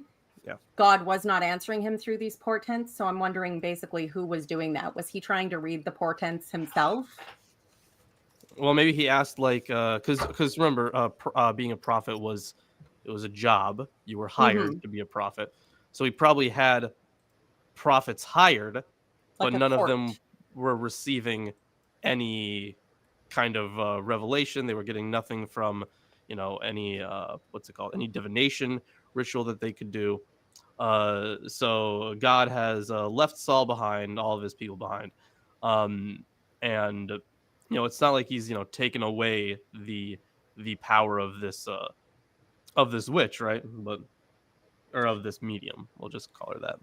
One other aspect of this story that I think it's often overlooked because of the divination stuff that we're so interested in learning more about, is it's important because of how it is often under like apologists will what's the word I'm thinking of, will diminish like the evil and like the particularly with regards to the conquest and this early monarchic period of like things like genocide, in how in this very text the prophet reveals to David the reason why Yahweh turned his face away from Saul and thus cut off all communication with him was because he did not obey his command to completely annihilate the Amalekites.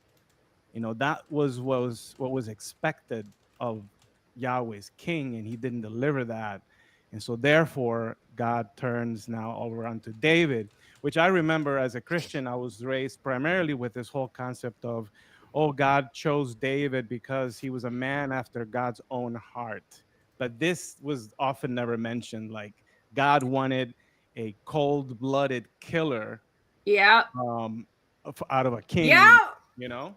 Absolutely. Like, yes, this is.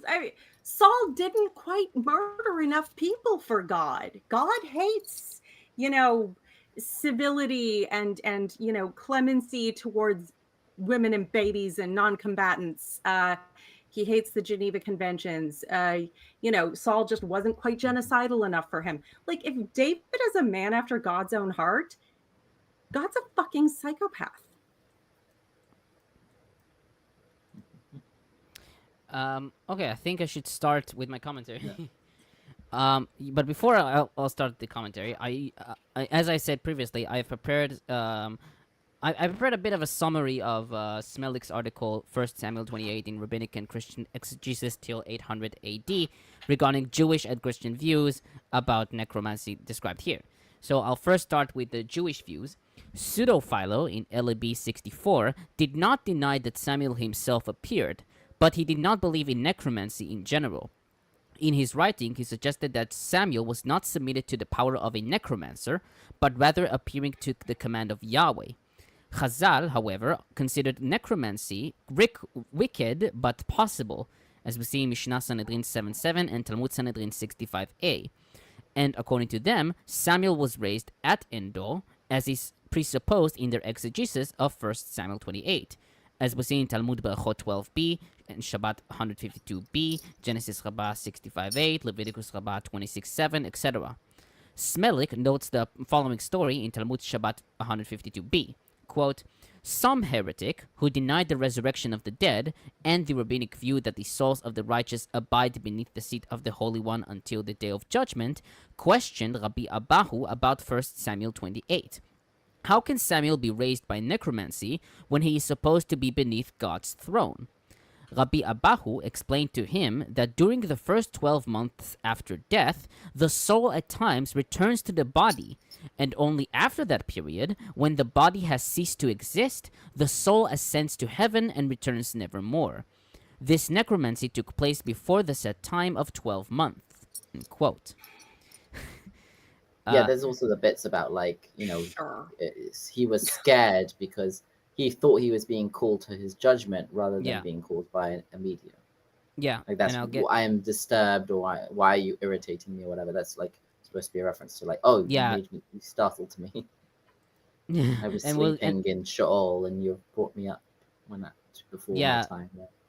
And when on my commentary, there is another bit where he also brings Moses in because he's afraid, but I'll get to that. I didn't understand that bit. Like, why would Moses be down there unless? During the Gaonic period, some doubt was raised in regard to necromancy. Although Kimchi maintained the traditional opinion that Samuel spoke with David, he notes several Gaonim who disagree. For example, Rabbi Samuel ben Chofni denied that anyone was resurrected by the woman, and rather she was the one who said everything. Saadia Gaon adhered to Pseudo-Philo and thought that Samuel arose by the command of Yahweh, to the astonishment of the woman, who saw for the first time that her malpractices were successful. Smelik adds that since the Geonim, these three views have coexisted in Jewish exegesis until our time. There's also the idea of, like, that she was able to bring up the dead before, but this one was different. Like, normally the dead would rise up feet first from under the ground, and Samuel here rose up head first out of respect. That's how she knew that it was. That's how she knew that this was the king, because the dead was paying respect to him or something. Yeah, I have that. I have that too. Oh, interesting. I always just sort of got the vibe that, like, her psychic powers increased in the presence of a ghost or a spirit or something. The evangelical Christian version was always that demons would imitate the dead for you because, of course, all the magic things happen. They're just Satan and fake. But and there's also, like, a version where some Septuagint manuscripts have then the woman recognized Saul rather than then the woman recognized Samuel. And according to those, I can't remember who it was who wrote the article about how it's possible that Samuel and Saul were kind of created from one character or something like that. It's possible that the king of the story was somebody else and the prophet was Saul, and so the woman, like the one who came up would have been Saul or whatever. Like, and this is like one old thing that staged from that time or whatnot, possibly. You know. Yeah. And speaking of Christians, now the Christian views. Yeah. So Smelik divides them into three groups. The first who thought that Samuel was resuscitated by the woman, as according to Justin Martyr, Origen, Ambrose, Augustine, etc. The second, either Samuel or a demon in its shape appeared at God's command, according to Chrysostom, Theodoret, and Ishodad of Merv, etc. And the third, a demon deceived Saul and gave him a forged prophecy, according to Tertullian, Jerome, Ephraim, Gregory of Nyssa, etc. Smelik writes that the third group seems to have been the most authoritative. He writes, quote, "For the general tendency among Christian writers of this period is to consider necromancy, like all pagan mantic, as a demonic deceit. Generally, the Christian thought, mantic is connected with the devil's work. In Christian thought, mantic is connected with the devil's works. Already in the Gospels, demons are prophesying. In Acts, the apostles are at war with the demonic powers of sorcery and mantic, and especially in chapters 8, 13, 16, and 19. A fierce struggle, the more so, since Christian miracles and mysteries were often considered by pagans to be magic as well, and in this period, pagan interest in magic was considerable. Moreover, sorcery and mantic were associated with the pagan gods, and, as we have seen, these were actually demons in Christian and also Jewish eyes." Okay, so There, I'll I start. should just put that there for the witch. I think there was one more. Oh, what was it? Yeah, I mean, there was also something about how, like, the fact that he's wearing a robe is evidence that the rabbis saw that as like, oh, you see, he wore what he was. When you bury someone, the clothing that they're wearing, that's the clothing that they will wear when they wake up during the revival of the dead, and they take like this is evidence of that. What else was it? Okay, well, In some charismatic circles, there's like the speculation that like there's this whole concept of the spirit of assimilation, or a familiar spirit, actually, which is indeed, according to them, a demon that takes form and shape of some other human being, some other person, for the purposes of deceiving you and then tricking you into, sinning against God and whatnot. And I think a lot of them point at this passage for evidence. Oh, 100%. 100%. Because remember, a lot of the claims of Christianity are on just as shaky a foundation as the claims of any dime store psychic with a, frickin' on late night TV with a call-in show. So they kind of have to be careful how much they chip away their own foundations. Which is why, oh no, the magic is all real. It's just all Satan. Mm-hmm. Yeah, the last thing I want to say is that there was this idea that when you would go to the commentators, that when you went to the medium would see the person coming up, but no one else would see anything, and the person asking would hear a voice, and the necromancer doesn't hear the voice. That does look like how it's described here. He says, "What do you see?" And she says, doesn't respond to what he heard at all. So yeah, that's right. She's like, "Oh, why are you falling down? What's the problem? Let me help you." Yeah, that makes sense. And also, if you were if you were a real medium, that would be a lot easier to fake. I can see. I don't know what they're going to tell you, but you'll hear something. Okay, so I'll start on verse 3, mediums and spiritists. Hebrew for mediums is ovot, or av in singular, and Hebrew for spiritists is yidonim, or yidoni in singular. These two terms often appear in the Bible in conjunction, as we see in Leviticus 19:31, 26, 27, 20 verses 6 and 27, and 2 Kings 21:6 and 23:24. The Ov is usually referring to the spirit of the dead, but can also denote necromancy or a necromancer. Klein notes that Harry H. Hoffner related the term to an extra-biblical word, ab, denoting a ritual hole in the ground, thus referring to the spirits who issued from this hole or those people who operated such holes. J. Lust, however, connected Ov with the word for father, av, and interpreted the noun as referring to the spirits of the deceased fathers or to the images or instruments used to represent them. As for Yid'oni, commentators generally derive it from the root Yud Daled Ain, to know.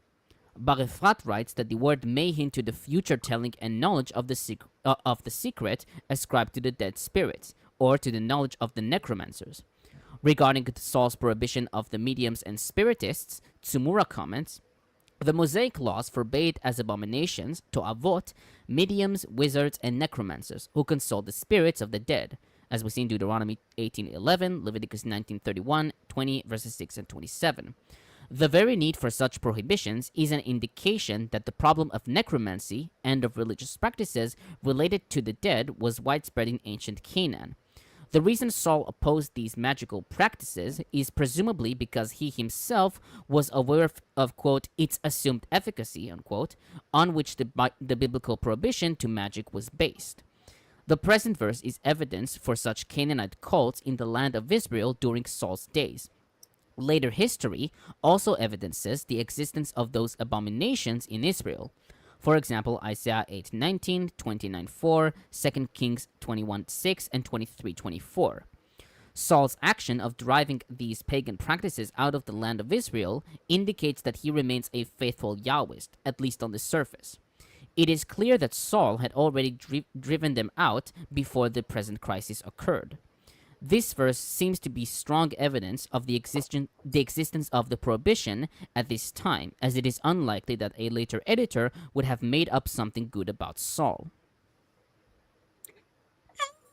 No, I can't say I entirely agree with that, because remember, he does start as the Lord's anointed and then become out of favor. But the idea of retconning that there always, was a prohibition on witches and stuff, I don't know. It's, I could see them saying a few good things about Saul initially, and then, but obviously, he didn't do a very good job. It didn't take them 5 minutes. They didn't even have to wait a day to be like, oh yeah, I totally found a closeted witch dude. The thing is, this does seem like kind of a later period thing, because for me, I'm kind of comparing it to the redemption of Manasseh in Chronicles.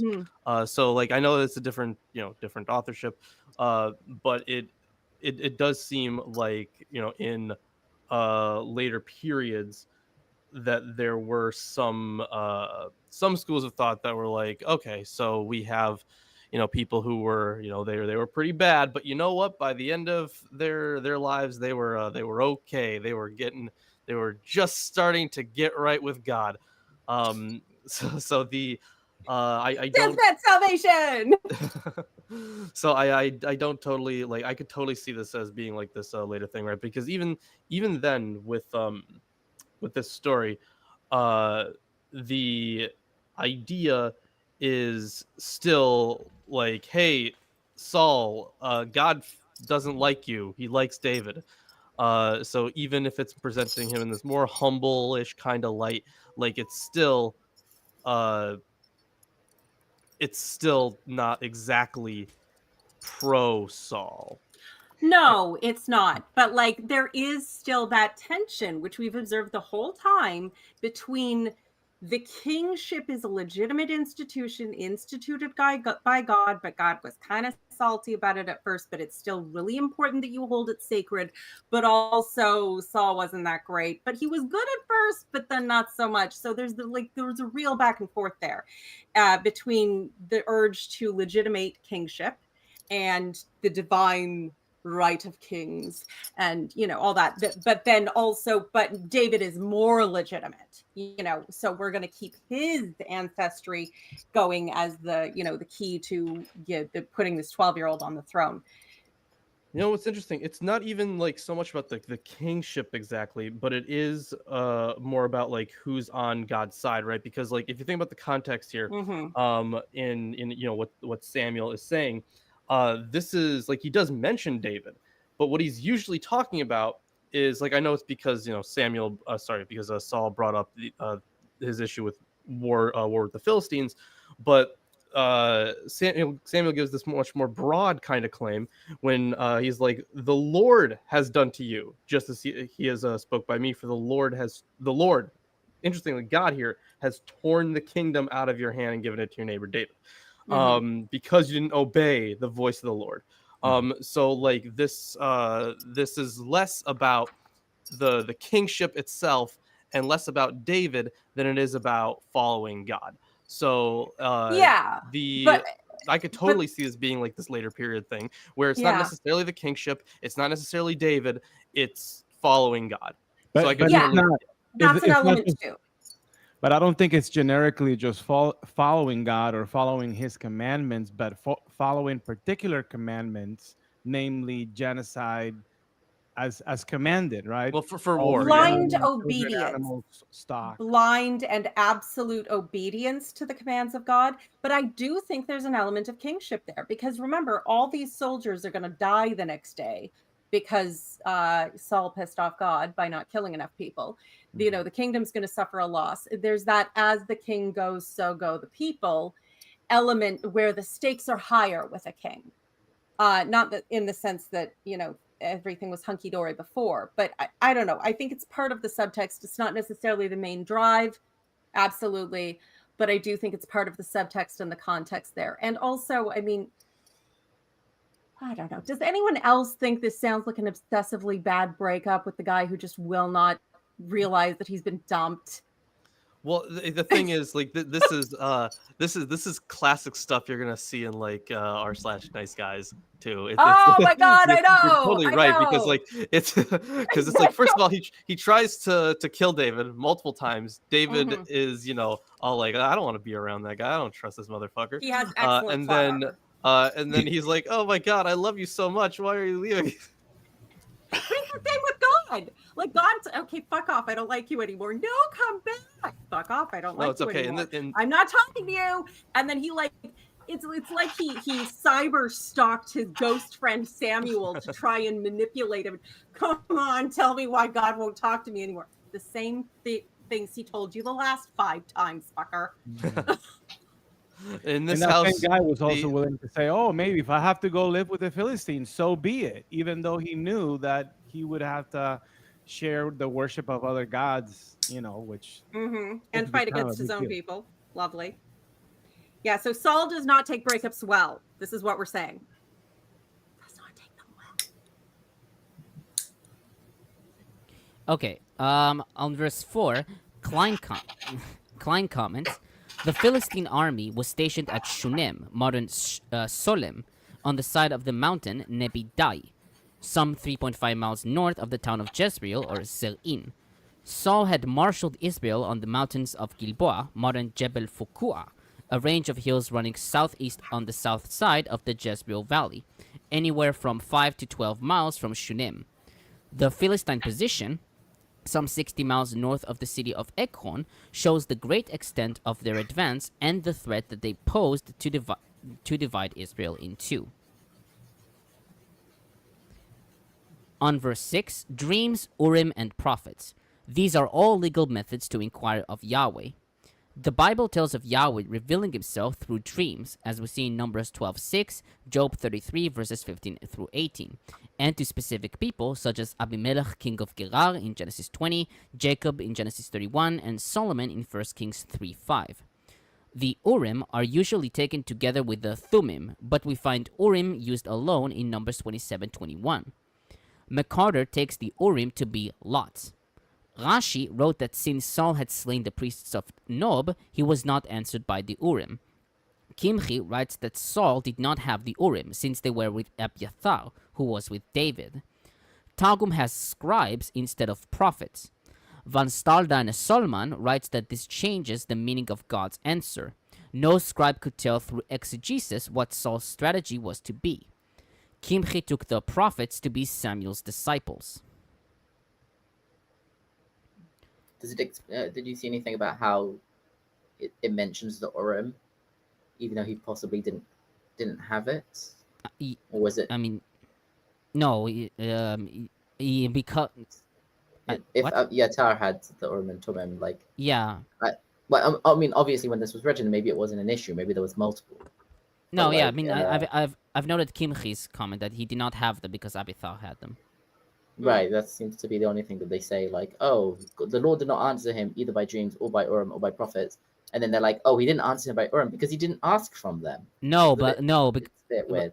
Yeah, no. Rashi said that he did because he killed the priests. yeah, yeah. It was not But is answered. that the reason why? That's the reason why he's not getting an answer. Like God is Yeah. like gone quiet on him because of as Because a punishment. everybody is dead Dave, who could have spoken to the Lord for him. Well, he killed well, everybody who spoke to the Lord for him, and now he has to go dig up a dead guy to speak But to I the think Lord Rashi for is him. saying that this was a punishment for doing that. He could have had new people. That You know, it's means, also a dream, right? Yeah, It says had a neither by dream. dreams. So he's but saying. it, So Rashi's, it seems more yeah. like natural consequence. Well, if the Yeah. priests are the people you have to use to talk to God, and you kill all the priests, isn't that like destroying the phone and then wondering why you're not getting any calls? But there would have been other priests besides the ones in Nov. So I don't know. I guess you could either read this as not being problematic, but I see that as a possible Not problem. according to saying, canon mythology. The canon mythology, which granted is all retcon, is that the priests of Yahweh were all this family, and that's it. They were the only approved priests. Granted, we know this is all very retconned, but in canon, it does make sense that there would literally be no one there to read the magic stones for him. Yeah, I guess. Now on verse 7, find me a woman who is a medium. Several midrashic sources, like Midrash As opposed to a Shmuel large or a small. Sorry. Shut up. Several midrashic sources. Several midrashic sources like Midrash Shmuel 24, Tanchuma Emor 2, and Leviticus Rabbah 26:7 describe Saul's mental instability at this point. For example, Leviticus Rabbah 26:7 reads, quote, "To what was Saul comparable at that moment?"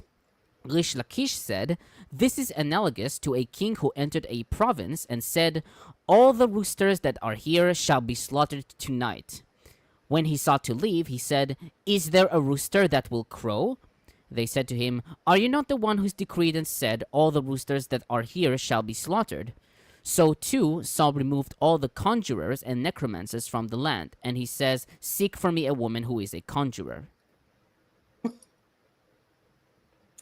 And yet, didn't take them that long to find one. Yes, Yeah, I'm seeing exactly. a pattern. Yeah, yeah. So, a woman that hath a familiar spirit at Endo. I'm reading the KJV. Although Saul had abolished the consulting of familiar spirits, i.e., Ov, his courtiers were quickly able to tell him of a woman who practiced it. Auld suggested that Endo did not hold strong Israelite traditions. Endo is generally identified at Khirbet es Tzafzafe, 4.5 miles northeast of Shunem, where the Philistines were encamped. According to Pirkei de Rabbi Eliezer 33, the woman was the wife of Zephaniah, Abner's father, or that her name was Zephaniah, according to Yalkut Shimoni 140. Abravanel, however, rejects this, since if that was the case, she would have recognized Saul. Pseudophilo in LAB 64.3 calls her Sedekla and writes that she was, quote, "the daughter of the Midianite diviner who led the people of Israel astray with sorceries," end quote. Van Staldine Solman writes that the name Sedekla might mean not righteous, reading Tzedeklo. Kimchi claims that the practice of consulting with familiar spirits was more common with women than men, since women are absent-minded. Yeah. This from the king who couldn't remember to fucking eat before a battle. Because that's when you fight best. When you're starving. Maybe he was fasting. Well, that sounds like something an absent-minded woman would say, Lilith. Yeah, I'm sorry. Who has half the Bible memorized? There is some opinion that say that the woman was the mother of Avner. I said that, Isaac. Yeah. Another didn't hear proof that that you bit. don't listen to anything I say. I think this relationship. I listen to hurts- most hurts of it, us. and sometimes I'm reading something, so I can't read and hear you at the same time. We do occasionally glance at the comments and see if there's anything interesting going on beyond the odd, Christian trying to Yeah. convert I us like how by Tomer is now spewing complaining nonsense. about his relationship with Isaac because Isaac isn't paying attention to him. Oh, Yeah. You know what, Isaac? That Okay. sounds like neglect. Yeah, You're gonna it have does. to address that. I think you guys need a little romantic getaway. Yeah. Okay, on verse 8, 2 men. Several midrashic sources, like Midrash Shmuel 24, Leviticus Rabbah 26:7, and Tanchuma Emo 2, identify the 2 men as Abner and Amsha, who later be Absalom's military chief. Abravanel, however, rejects this, since it doesn't seem likely that the king would leave his camp and not keep Abner there, who was the chief of the army. On verse 12, it is not clear how the woman recognized Saul.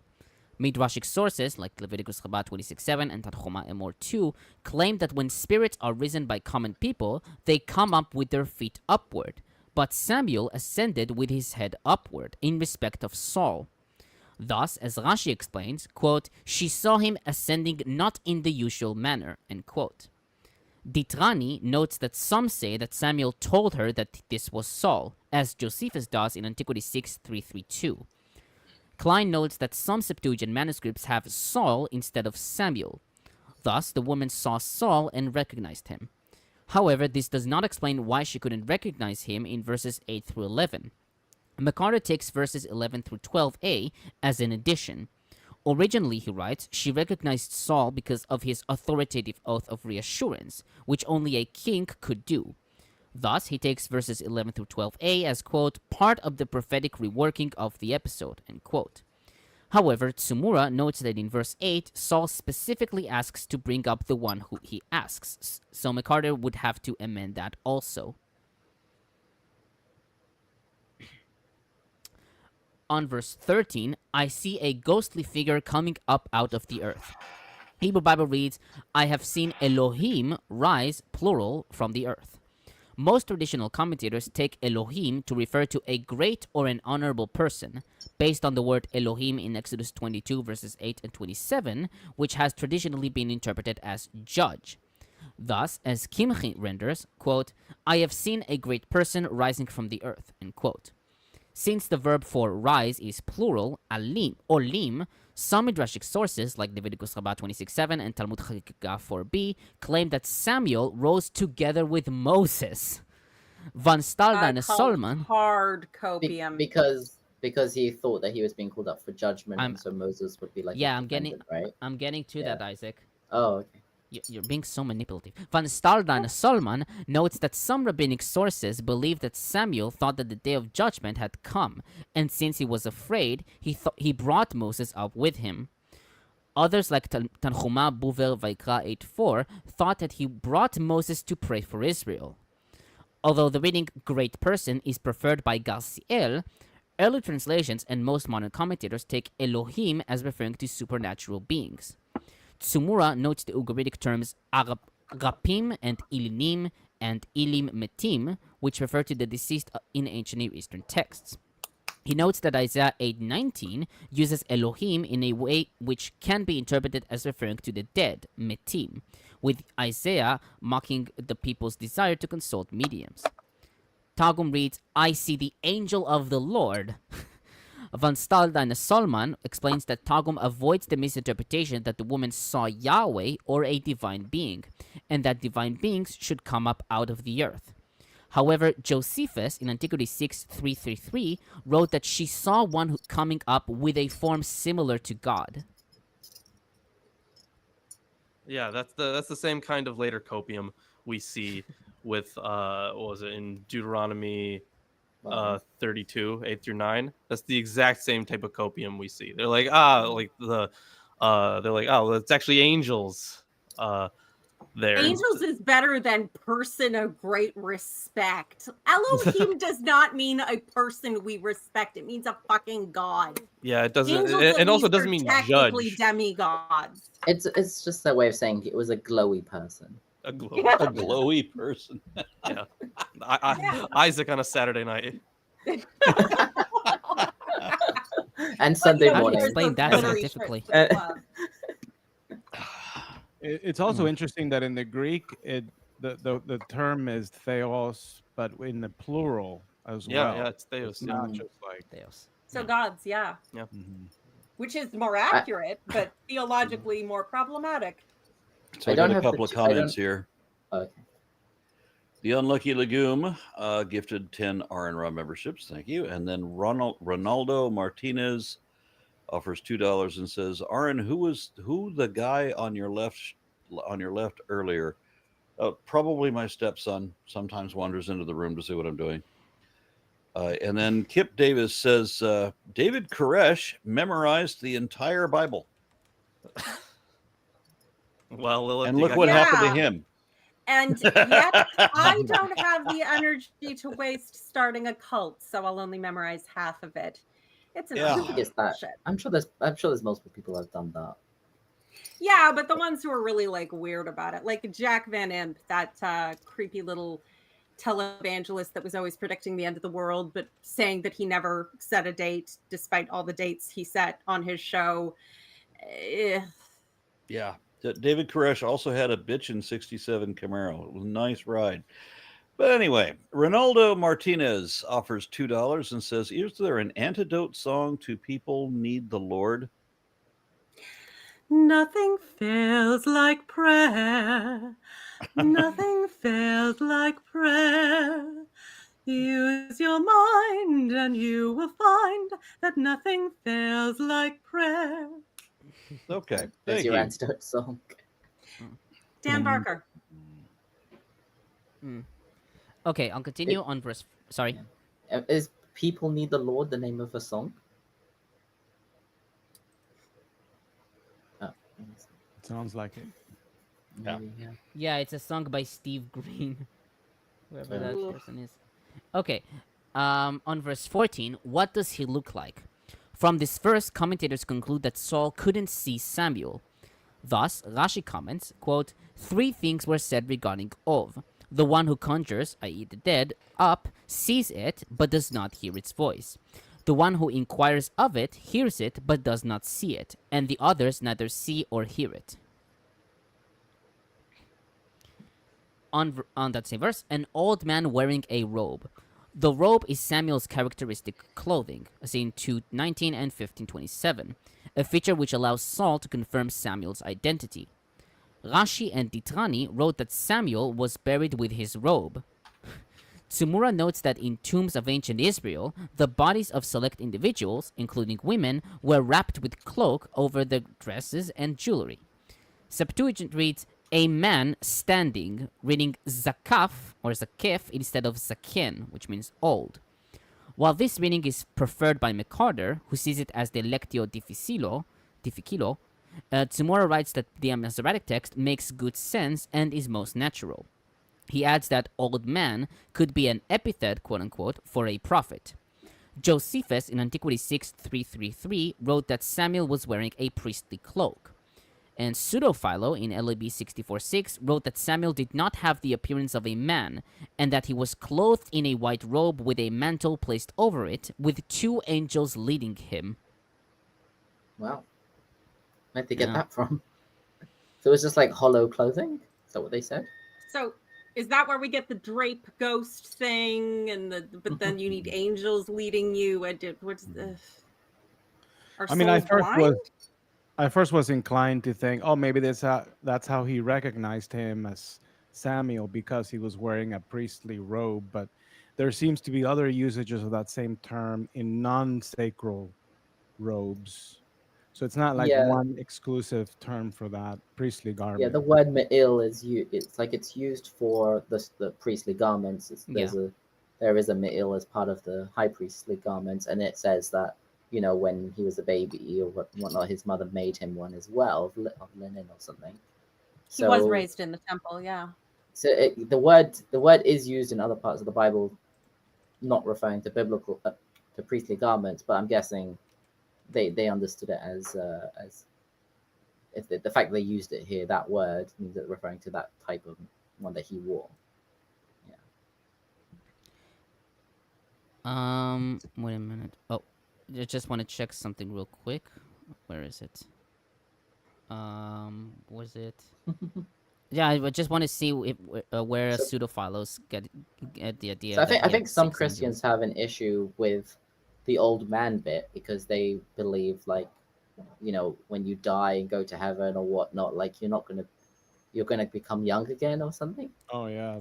Is that a I mean, thing? that's just remember what I said last It's a time? whole How many thing. times are religious people saying, well, the text says this, but it can't actually mean that, because then what I believe wouldn't be literally true. And I can't be wrong. So the Bible really means what I say it means. Yeah. I used Yeah, to it's like- say, because I heard this from others, that if you look at the same person, you look at different pictures of the same person throughout different times, that there's something that is common to all of them where you can recognize that same person as an older person looking, and then you're much younger and you're like, yeah, that's the same person, and how that would be like how you would look like in heaven, like this timeless. yeah. Same thing with angels, right? Angels don't look like old or young. They're like both at the same time. Like I mean, what's wrong with him appearing as old? And also there's the whole thing of him coming out of the ground and being the first 12 months. But I guess maybe like Christians don't have an issue with the body coming out of Who the wants ground. to be old in heaven? Well, It's I not mean, really his body. It's just supposed to be the spirit. It's just, I don't know. You're consulting a witch. You're already going outside the bounds. So I think of I think that's dramatic why one of showmanship. those two things together, I think Christians would lean towards that it wasn't an actual, it wasn't actually Samuel. It was just an apparition or whatnot. Or it could have been that actually I had heard that this woman would normally, of course, have just brought up false apparitions, which were, of course, the work of demons. Yeah, exactly. But this one time, because God really wanted to fuck with Saul one last time before he killed him, he decided to actually let Samuel through, which is because the Bible says it's Samuel, sort of. So, God is a douche, and this is what we expect of him. Blame shifting. There's nothing about. Hearing. That's the thing. If you just read it literally, there's nothing here saying that necromancy is impossible or anything. It seems very much that Saul knew that if he went to this woman, she would be able to do this, and he went and she did it, and it was Samuel, and he said things that. Well, do you want what it actually says, or do you want the Christian excuses? Well, not just Christian, but yeah, exactly. Yeah, it's interesting how you decide what is literal and what isn't. It's like, I does it swear agree to with God, we must my sound like opinion? Comic-Con fans fighting over the real nature of Superman. Okay. So I found this is from Howard Jacobson's commentary on Pseudophilo. He writes that Ginsberg notes that the two angels may derive both from the reference of divine beings in 1 Samuel 28:13 and from the tradition that a man is accompanied by two guardian angels. As for two, the Midrash makes the same point, noting that the plural form ascending implies two. James noted that the Gospel of Peter, 10:39 forward, has two angels accompanying Jesus from the grave. I wonder how the population boom affected the guardian angel economy. Like, do we have one angel for 10 people now? What's going on? Well, I mean, in Jewish tradition, like angels are kind of seen as kind of like flames, like fiery beings almost. So like you'd be able to just take one angel and turn it into two without losing anything. That like basically Banach-Tarski paradox. Never mind. Yeah. Just like if you take a I get the candle and you reference 'cause light I watched another that Vsauce candle, video. like the first candle doesn't lose anything. Yeah, no, I get it. It's just what was it called? It's a state of split godly into matter. two, yeah. My favorite guardian Mysticism. angel is sort of a Greco-Roman version of something like that. I forget the name, but it'd be like this Demon. figurine that you would put in your garden to like ward off souls or demons that could destroy your crops, and it was like this figurine with an erect penis. Yeah. Muse, Oh, that genius. one. Oh, wait, are we talking about like? Wait, hold on. Are you referencing a Herm? I don't remember quite sure the name of it. I Okay, just remember reading about it, because yeah. Herms were usually for travelers, but they also did just have dicks. So you put a gnome with a giant lot dick of in that. your garden to scare away ghosts. Right. Anything that So could that's where harm your garden crops. gnomes come Cool. from,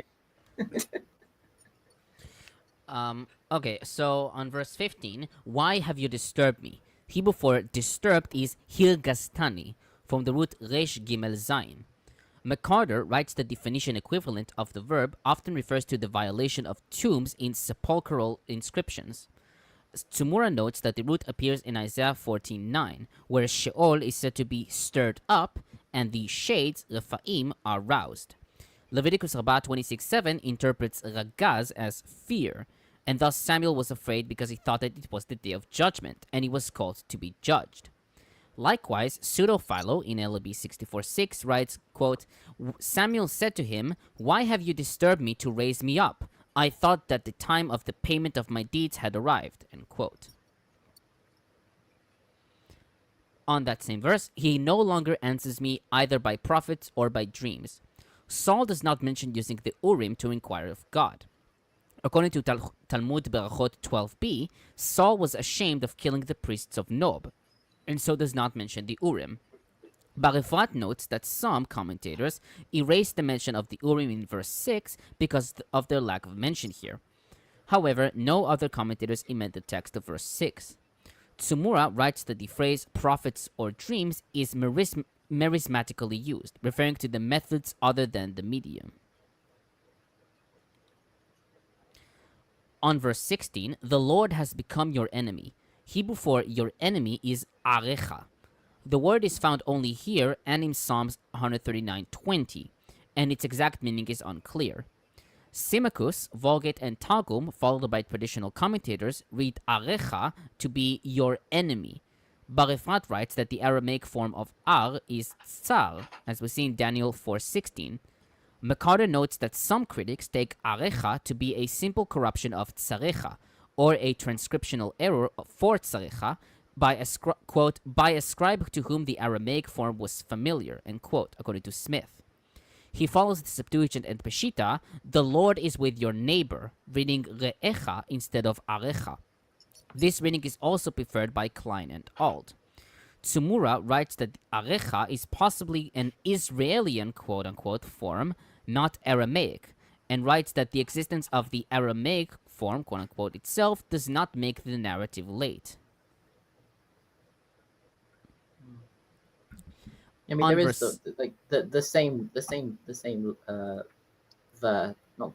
same like noun in other cases is used as well, like arim, and yeah, I can't remember exactly where it says it, but yeah.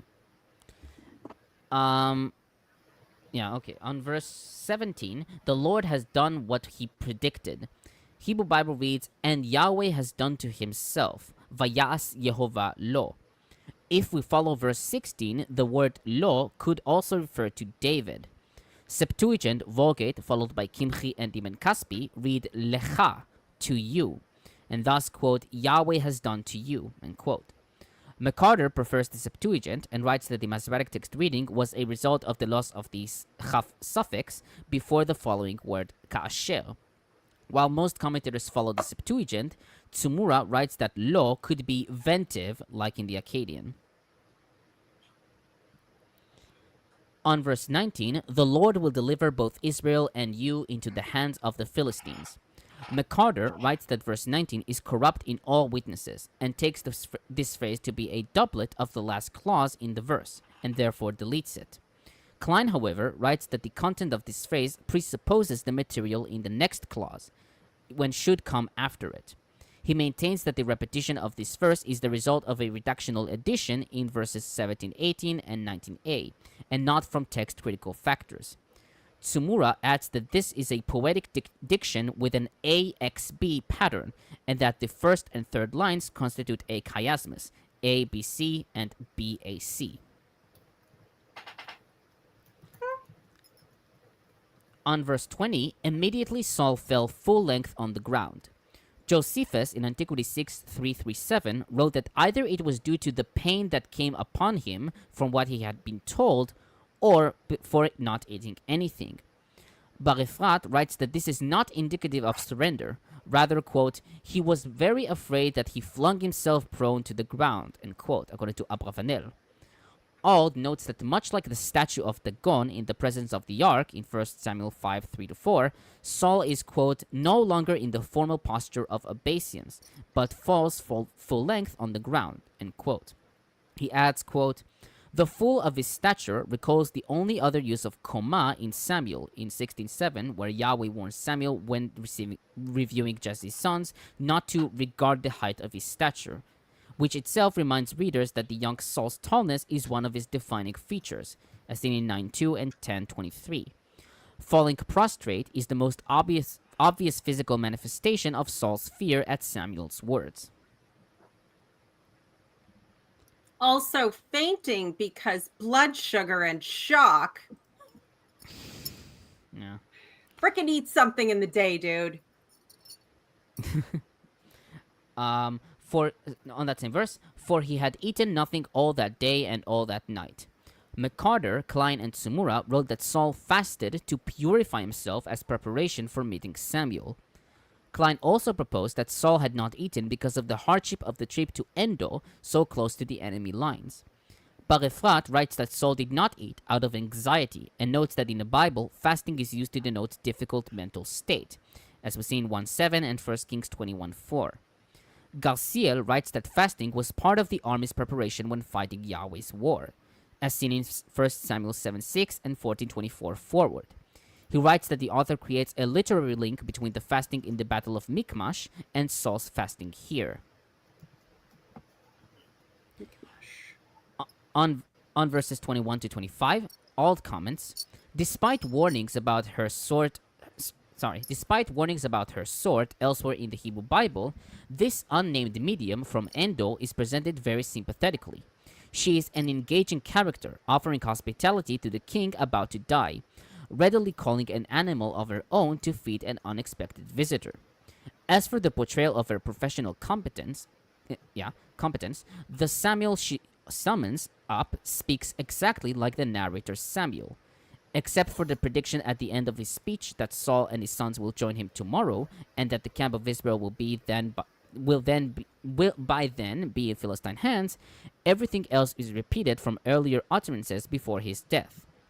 In making speed, quote-unquote, to provide food for him, the woman resembles Abigail 4 times in her attention to David. Indeed, along with Abigail and Hannah, this so-called witch is one of the main female characters in Samuel. The deft speed of her provisioning is conveyed not just by the use of the verb hurry in verse 24, but also by the following cascade of 8 verbs within only twice as many words in verses 24-25. The slaughter of her fatted calf in verse 24 is a clear instance of zebach, meaning slaughter for food, as possibly also in 2 Samuel 6:13.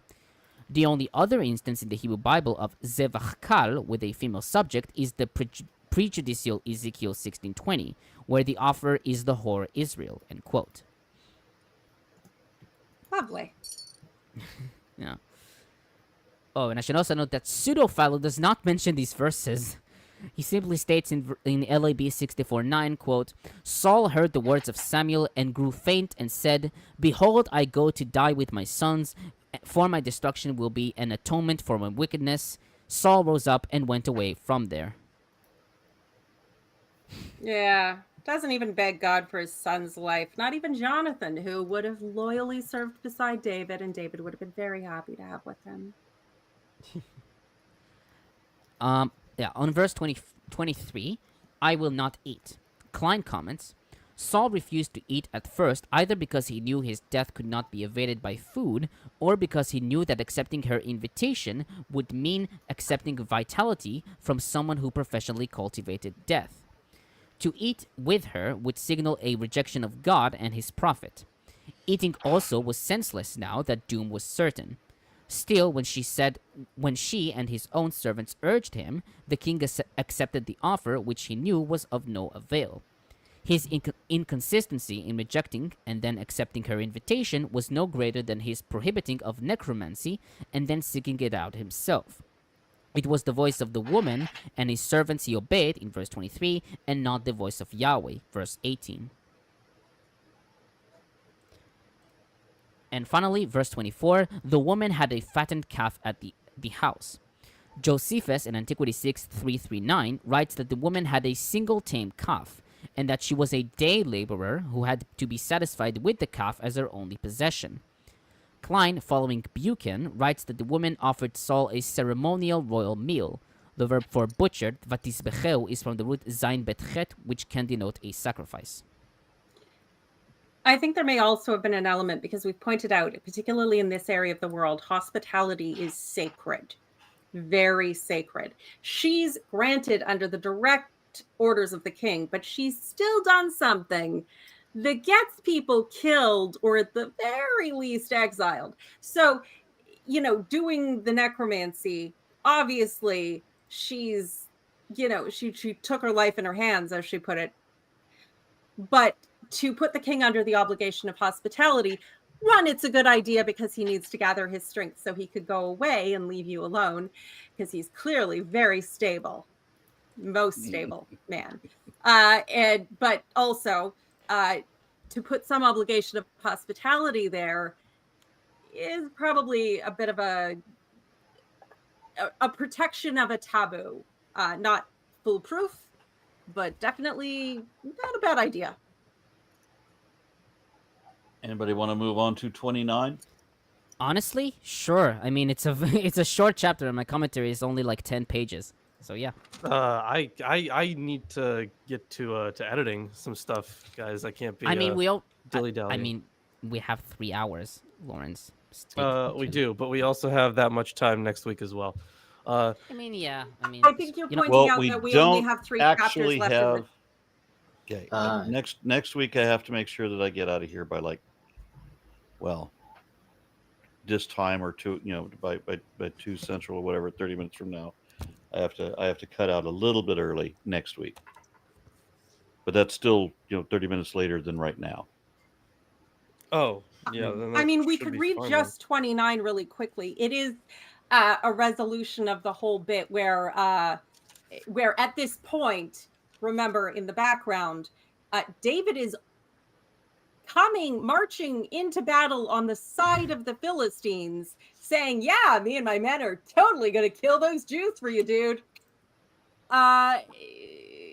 So I'm gonna respect. Lawrence wants to do this next week. We'll do this next week. Okay. Yeah, I got a lot of stuff to get to. I think we can. Is it? Did you say it's the last 3 chapters of the book? Yeah, but they're short. Yep. They're all short. I'm sure we can finish it. Yeah. So let's do the 3 chapters next week. Okay, Yeah. sure. Cool. Because 2 of them are really, really short, so it'll be fine. All right. Yeah. Anybody have any closing comments? Yes. Join the Discord. Also, I recorded all the stuff for the biblical cosmology video. It will be out sometime this week, hopefully. Maybe not by Wednesday, but depending on how lucky I get with my time.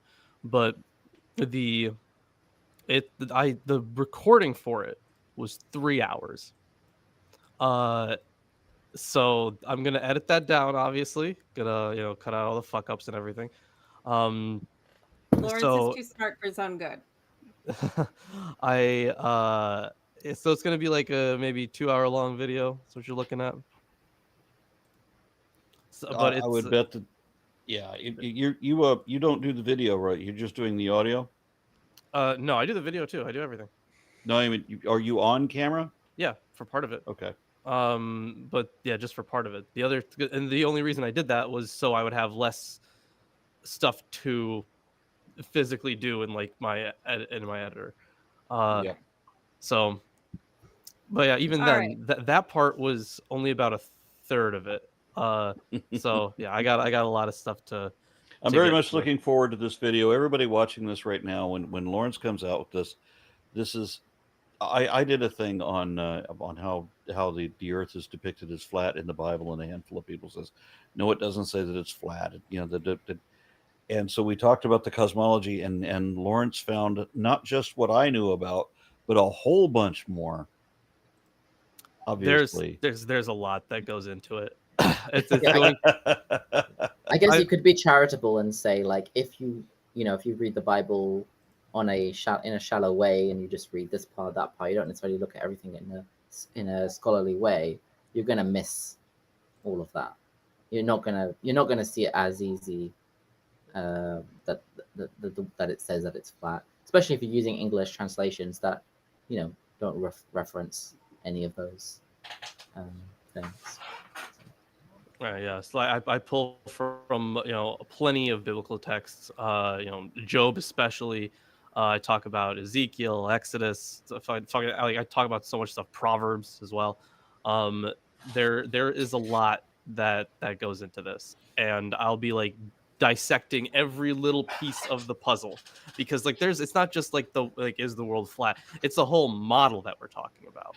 Do you get into? I'm curious about this because I've seen apologists mention that the Pleiades and loosening Orion's belt, and they would say, well, how do they know that the stars in Orion's belt are actually growing apart from each other? I mean, and how would they know that way back then when they wrote this? This is amazing. Wait, what? Are you addressing that? What part? Oh yeah, can you the loosen thing Orion's we all belt? had the ranting about where tents don't keep stretching. Oh, are you okay? Oh, you're talking. So, are you just mentioning like the general idea of the stretching of the heavens? No, because I often hear. Job. Yeah, one at a time, please. Aaron did a video about it tonight. The stretching of the heavens, I definitely talk about that a lot. That's like a good chunk of the video. So yeah, I definitely address that. Yeah. So when God in Job says, "Can you loosen Orion's belt?" they're talking about astrology, but the way that the modern Christian apologist puts that, it says, "Did you know that those stars are growing apart from each other?" Now, how did the if this was just written by people, then how would they know that the stars are growing apart from each other? Which is not the way that anybody ever would have interpreted that. Doesn't make any sense that way. But that's the argument they use. Gotcha. No, I haven't even heard that one. Interesting. Stupid. But I do address there's also the translation issues going on there, right? Because I doubt the verse Hebrew says Orion. I think it's it sounds more like God's just trying to blow Orion. And if you haven't heard it, Bob Dutko uses that in the series that I'm using, that I'm working right now. So I'm going to be addressing that one shortly. Yeah, okay. It's Job 38, 31 through I guess 32. More, it's like the English is, can you tie cords to Pleiades or undo the reins of Orion? Can you lead out Mazzaroth in its season?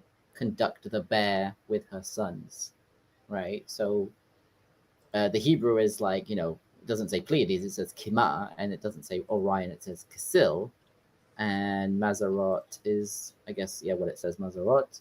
And the bear is like literally, although it's Ayish, which I guess is a more archaic form of female bear or something like that.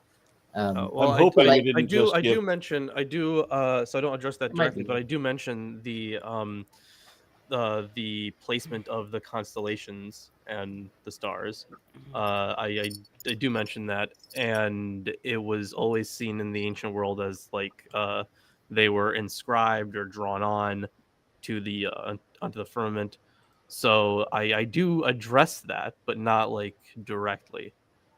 Yeah, I think it's a separate argument. It's like most of those Christians will say like, oh, modern science shows that Pleiades is connected to each other and it doesn't move apart or whatever, and that Orion is slowly becoming looser, and something about Mazzaroth or something, and so they'll say, oh, you see, this is like Job is prophesying that this is going to happen or something like that. Yeah, How in the did they know that?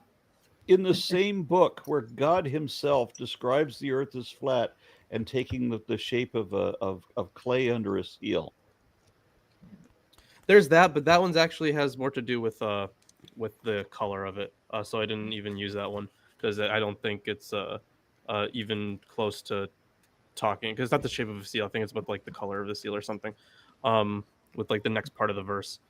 The translations I read says that it takes the shape of of clay under a seal, and then Well, I think it takes the form of it, but then if you read the next section of the verse, it starts talking about the color of it. So form there is being interpreted differently.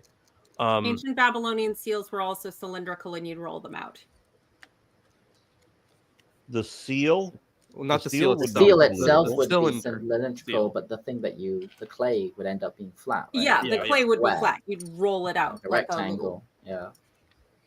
Yeah, so like Okay. I didn't find that that verse is necessary to address, but I do talk about a whole Yeah, bunch it's not of stuff really in Job. cosmology, right? It's unless you're arguing that it's right.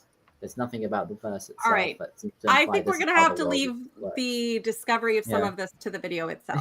Right, Yeah, yeah, yeah. I do cover quite a bit We of can talk things. about it. All right, let Lawrence get to work. I've got some other things I've got to jump onto as well, as always. course. Thank you everyone for being on. So we'll be doing, what was it, 29 30 next and week. 31. Yes. Yep, and finishing out 1 Samuel, and then I have a sneaking suspicion there's going to be a second one. How did you know that, Oren? Wow, you're so smart. Spoiler. Yeah. I love how the And that- second and as- Samuel was written entirely after he's dead. And as the sorceress of Endor probably said, "May the force be with you." Yeah, she probably said that. Yeah, that's what she probably said. Yeah. All right, good night.